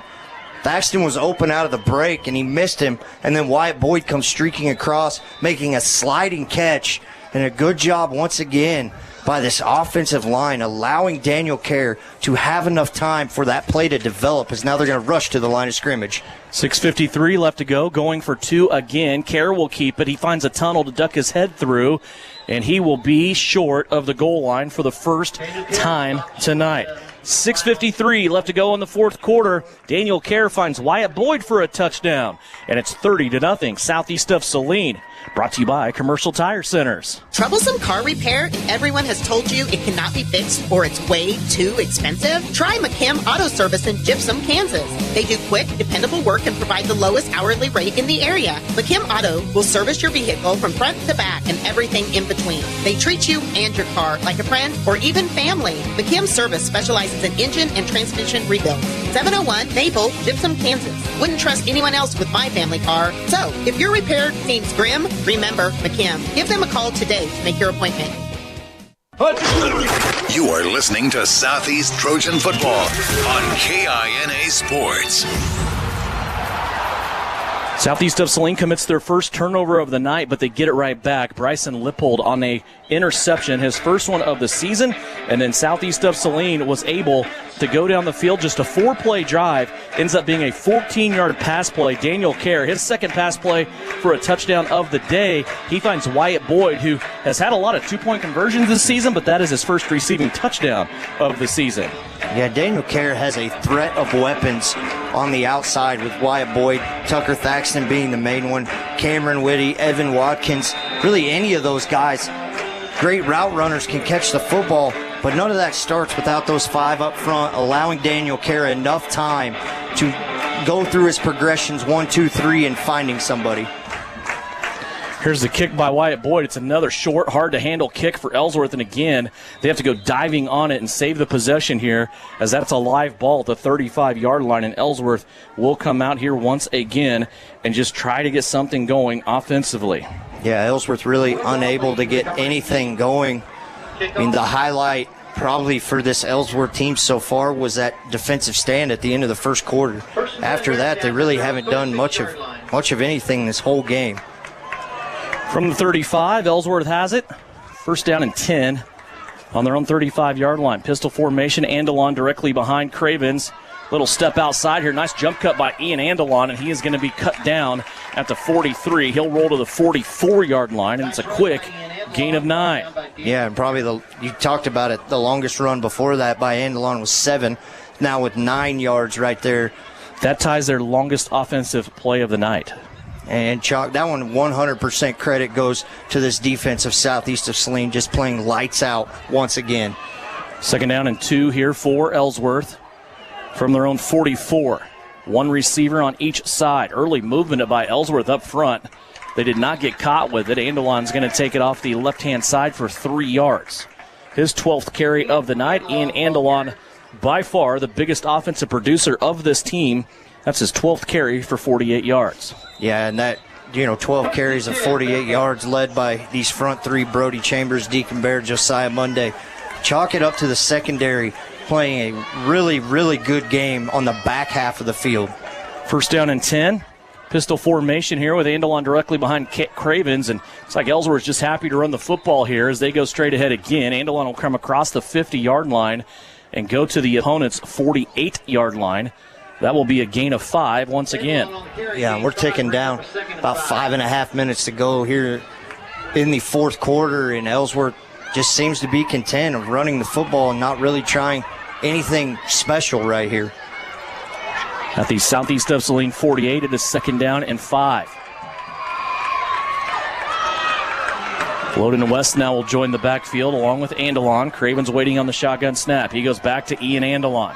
Starts out right, comes back left. Grady Gebhardt there to tackle him along with Brody Chambers. Chambers reached down and grabbed Andalon's jersey with one hand and almost pulled him completely off the ground. That was a 1-yard gain by Andalon. Yeah, and that was set up once again by the guy who maybe is having the game of his career right here, Bryson Lippold over here on the end spot. 8 on 2 blockers to force that one back up into the middle of the field to his comrade. So number 48 just having a phenomenal game here tonight. 3rd down and 4 from the 46. Southeast of Saline brings the heat on a potential passing play that's incomplete. Cravens looking for Andalon this time as a receiver on the right-hand side. And you say the best play or the best game of his career, that should terrify Southeast of Saline's future opponents because Bryson Lippold is only a sophomore. Yeah, and we've mentioned it, Devin, how loaded this sophomore class is with a lot of these guys. You talk about Bryson Lippold, Brody Chambers, Grady Gebhardt, Gannon Jacobson, just a lot of younger guys out on the field that it is terrifying to think about. Lippold out here again as a coverage defensive back on Andalon on the right-hand sideline for this Ellsworth offense. Cravens under pressure, steps up. He's going to tuck it and run. Big block here by Andalon as he goes after Daniel Kerr, it looked like. Maybe not. Yes, it was. It was Daniel Kerr who he came back and kind of had a crackback block there on. Yeah, and Kerr gets up and him and Andalon exchange a few words back and forth. And Coach Gebhardt's not happy about that. That is not a play that's supposed to happen in high school football. No, that is exactly what that is. You can't come back. He had a 5-yard running start and came back and just cleaned out Daniel Kerr in the midsection. A very, very dangerous play, that a rule that has been changed recently, that is a personal foul, and that is exactly what that play should have been called. Gebhardt has his team over to the sideline, but he also has his hands on his hips, and he is looking at the sticks and the measurement right now, but probably also maybe waiting to get the attention of the officials to talk about that last play as they signal 1st down. Ellsworth does get the 1st down, and Coach Gebhardt's not going anywhere. Headset in his left hand. He is waiting on the ball to come back towards his side to be spotted here. Yeah, I don't think he had any interest on if that was a 1st down or not. I think he wants answers on that crackback block that was thrown on Daniel Kerr. And that poor far side official that was on the other side of the field is about to get an earful, and he was nowhere near the play. He gets to walk with that official now all the way over to the southeast sidelines to spot the chains as Ellsworth gets the 1st down on that no call there on the bad block for Ellsworth. 43-yard line now is the spot. 1st down and 10. Craven's got 3 yards on that play. Here's the give as they go back to Andalon. He is hit at the line of scrimmage and dropped. Dropped for no gain, and maybe this Ellsworth team, content right now because they have a big thing. Maybe they'll go check out the Ellsworth golf course tomorrow. They could. You and I have been talking about it. Ellsworth has one of the most widely recognized public golf courses in the state of Kansas. Ellsworth Golf Course is a destination for great golf. Call up some buddies and go play the Ellsworth Golf Course this weekend. The weather should be beautiful, and, of course, the people of Ellsworth want to see you here at their city-owned golf course, which is really a treat. I mean, it is one of those things that's worth the short drive. 2nd down and 10. Ellsworth back to Loden West. He starts out left, comes back to the middle. Had Grady Gebhardt kind of wrapping him up around the waist the whole time, along with Josiah Monday. Deacon Bear also in there after a gain of 2. And another update from the Bennington State Bank scoreboard. 5:01 left to go. Nemaha Central scores yet again. 28-0 on Sabetha. And in Abilene, Wamego, same score still in the third quarter, 24-14 over Abilene. Wamego driving, but with a 4th down and about 8 to go on the Abilene 22-yard line. There is no JV football. 3:16 left to go in the 4th quarter. Southeast of Saline still leading it 30-0. Craven's back to pass. Here comes Josiah Monday. He flies right by again. Craven stays in the pocket, and he is able to complete it. Out here to the right to Leighton Liker, his leading receiver on the season, to the 36-yard line. It's a gain of 5. And Wyatt Boyd coming up, making a great tackle, timing that perfect. Liker, the ball gets into his chest, and Wyatt Boyd is right there. And now another 4th down and about 4 yards to go for this Ellsworth team. Line of scrimmage at the southeast of Saline, 36-yard line. Stick with us in postgame. We'll get the comments of head coach Mitch Gebhardt. Also have final numbers for you and a final check of the Bennington State Bank scoreboard before we parlay ourselves into the statewide scoreboard show. Here's another give to the 31-yard line on a pass. Cravens to Liker. Immediately hitting him there is Wyatt Boyd after a gain of 5. Yeah, and just going to bring up a 1st down yet again. And I think if this Trojan defense obviously wants to go for a shutout right here, this touchdown will be, I mean, it won't affect the outcome of this game, but it may affect the outcome of some of the coaches on the sideline for Southeast. 31-yard line. Clock down, under 2 minutes to go. 1:52 left to play. Football sitting at the 31. 2 wide receivers on the left-hand side. Here comes the blitz again. It's Grady Gebhardt. He is going to take the running back down just as the handoff gets there. Running back really had nowhere to go. Lippold filled the left-hand side, Monday on the right-hand side, and Gebhardt made the tackle right in the middle of the field for a loss of 1. Josiah Monday and Deacon Bear. So a loss of 1 on that play brings up 2nd down and 11 at the 32. Russ will head down to the sidelines and get comments from Coach Gebhardt after he talks to his team at the conclusion of this 2nd and 11. Cravens again in the middle of the field. This one will find the numbers of Cole Weber at the 28-yard line and a gain of 4. Freezing in on the tackle for Southeast. Weber's 4th catch of the day, 13 total yards. That moves the football to the Southeast 28, and the clock continues to roll now inside 1 minute left to play. No, Southeast would love to keep Ellsworth out of the end zone here. 2 wide receivers to the left. Here's Craven stepping up. Now he's going to run. Squirts off to the left-hand side. Friesen taking a dive, and Cravens is going to step it out of bounds at the 18-yard line. I believe this is the first time tonight Ellsworth has been in the red zone. That was a gain of 10 at that time for Cravens on the scramble. Yeah, that would be the first time now that Ellsworth has been in the red zone.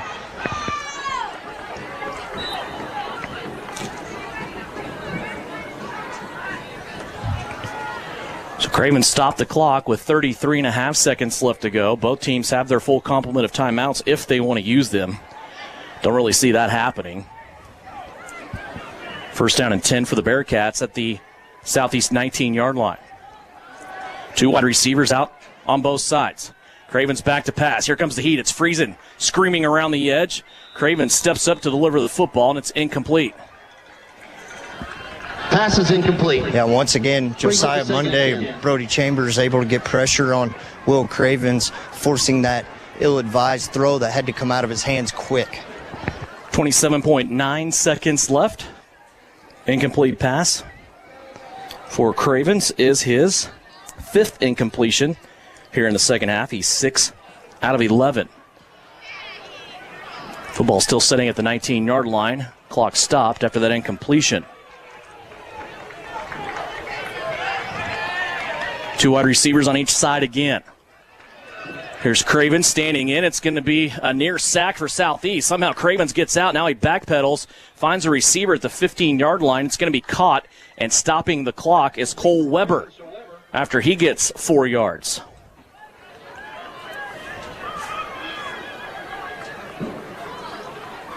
So another 4-yarder, and the pass completions, 7 of them here in the second half for Ellsworth have looked like this. 5 yards, 2 yards, 2 yards, 5 yards, 5 yards, 4 yards, 4 yards.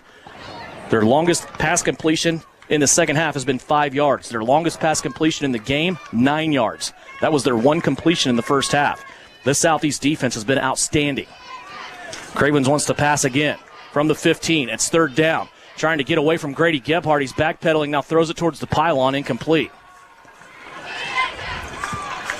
That'll bring up 4th down. Go ahead. Sorry, Bryson Lippold and Brody Chambers getting up off the line of scrimmage just got tackled and thrown down right on top of each other. We're probably into that phase of the game where nobody wants this game to go on any longer. I think both sides are pretty content with what's happened here, and so is everybody in the stands. Again, boy, what a big salute to the Southeast fans, right? Standing room only. And there's probably another 150 people standing around the fence on the Southeast side, and they're going to get a chance to cheer here in just a little bit. 11.7 seconds left. Cravens wanting to pass. He's being chased from behind. Lippold coming after him with a full head of steam, and Cravens is going to throw it in the back of the end zone, incomplete, and turning it over on downs.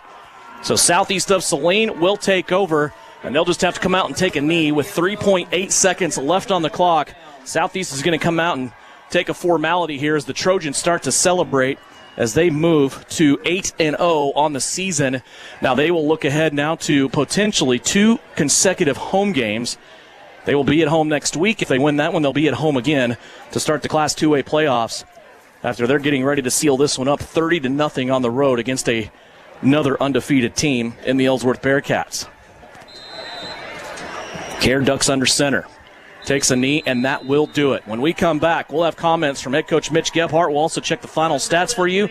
And a final check of the Bennington State Bank scoreboard. We'll also throw in a Vernon Jewelers Gym of the Game. It's all coming up after a 30-0 win. Southeast of Saline advances to 8-0. They are the district champions in District 5. They are also the NCAA champions. We'll go through all of that when we come back on postgame. It's brought to you by Commercial Tire Centers.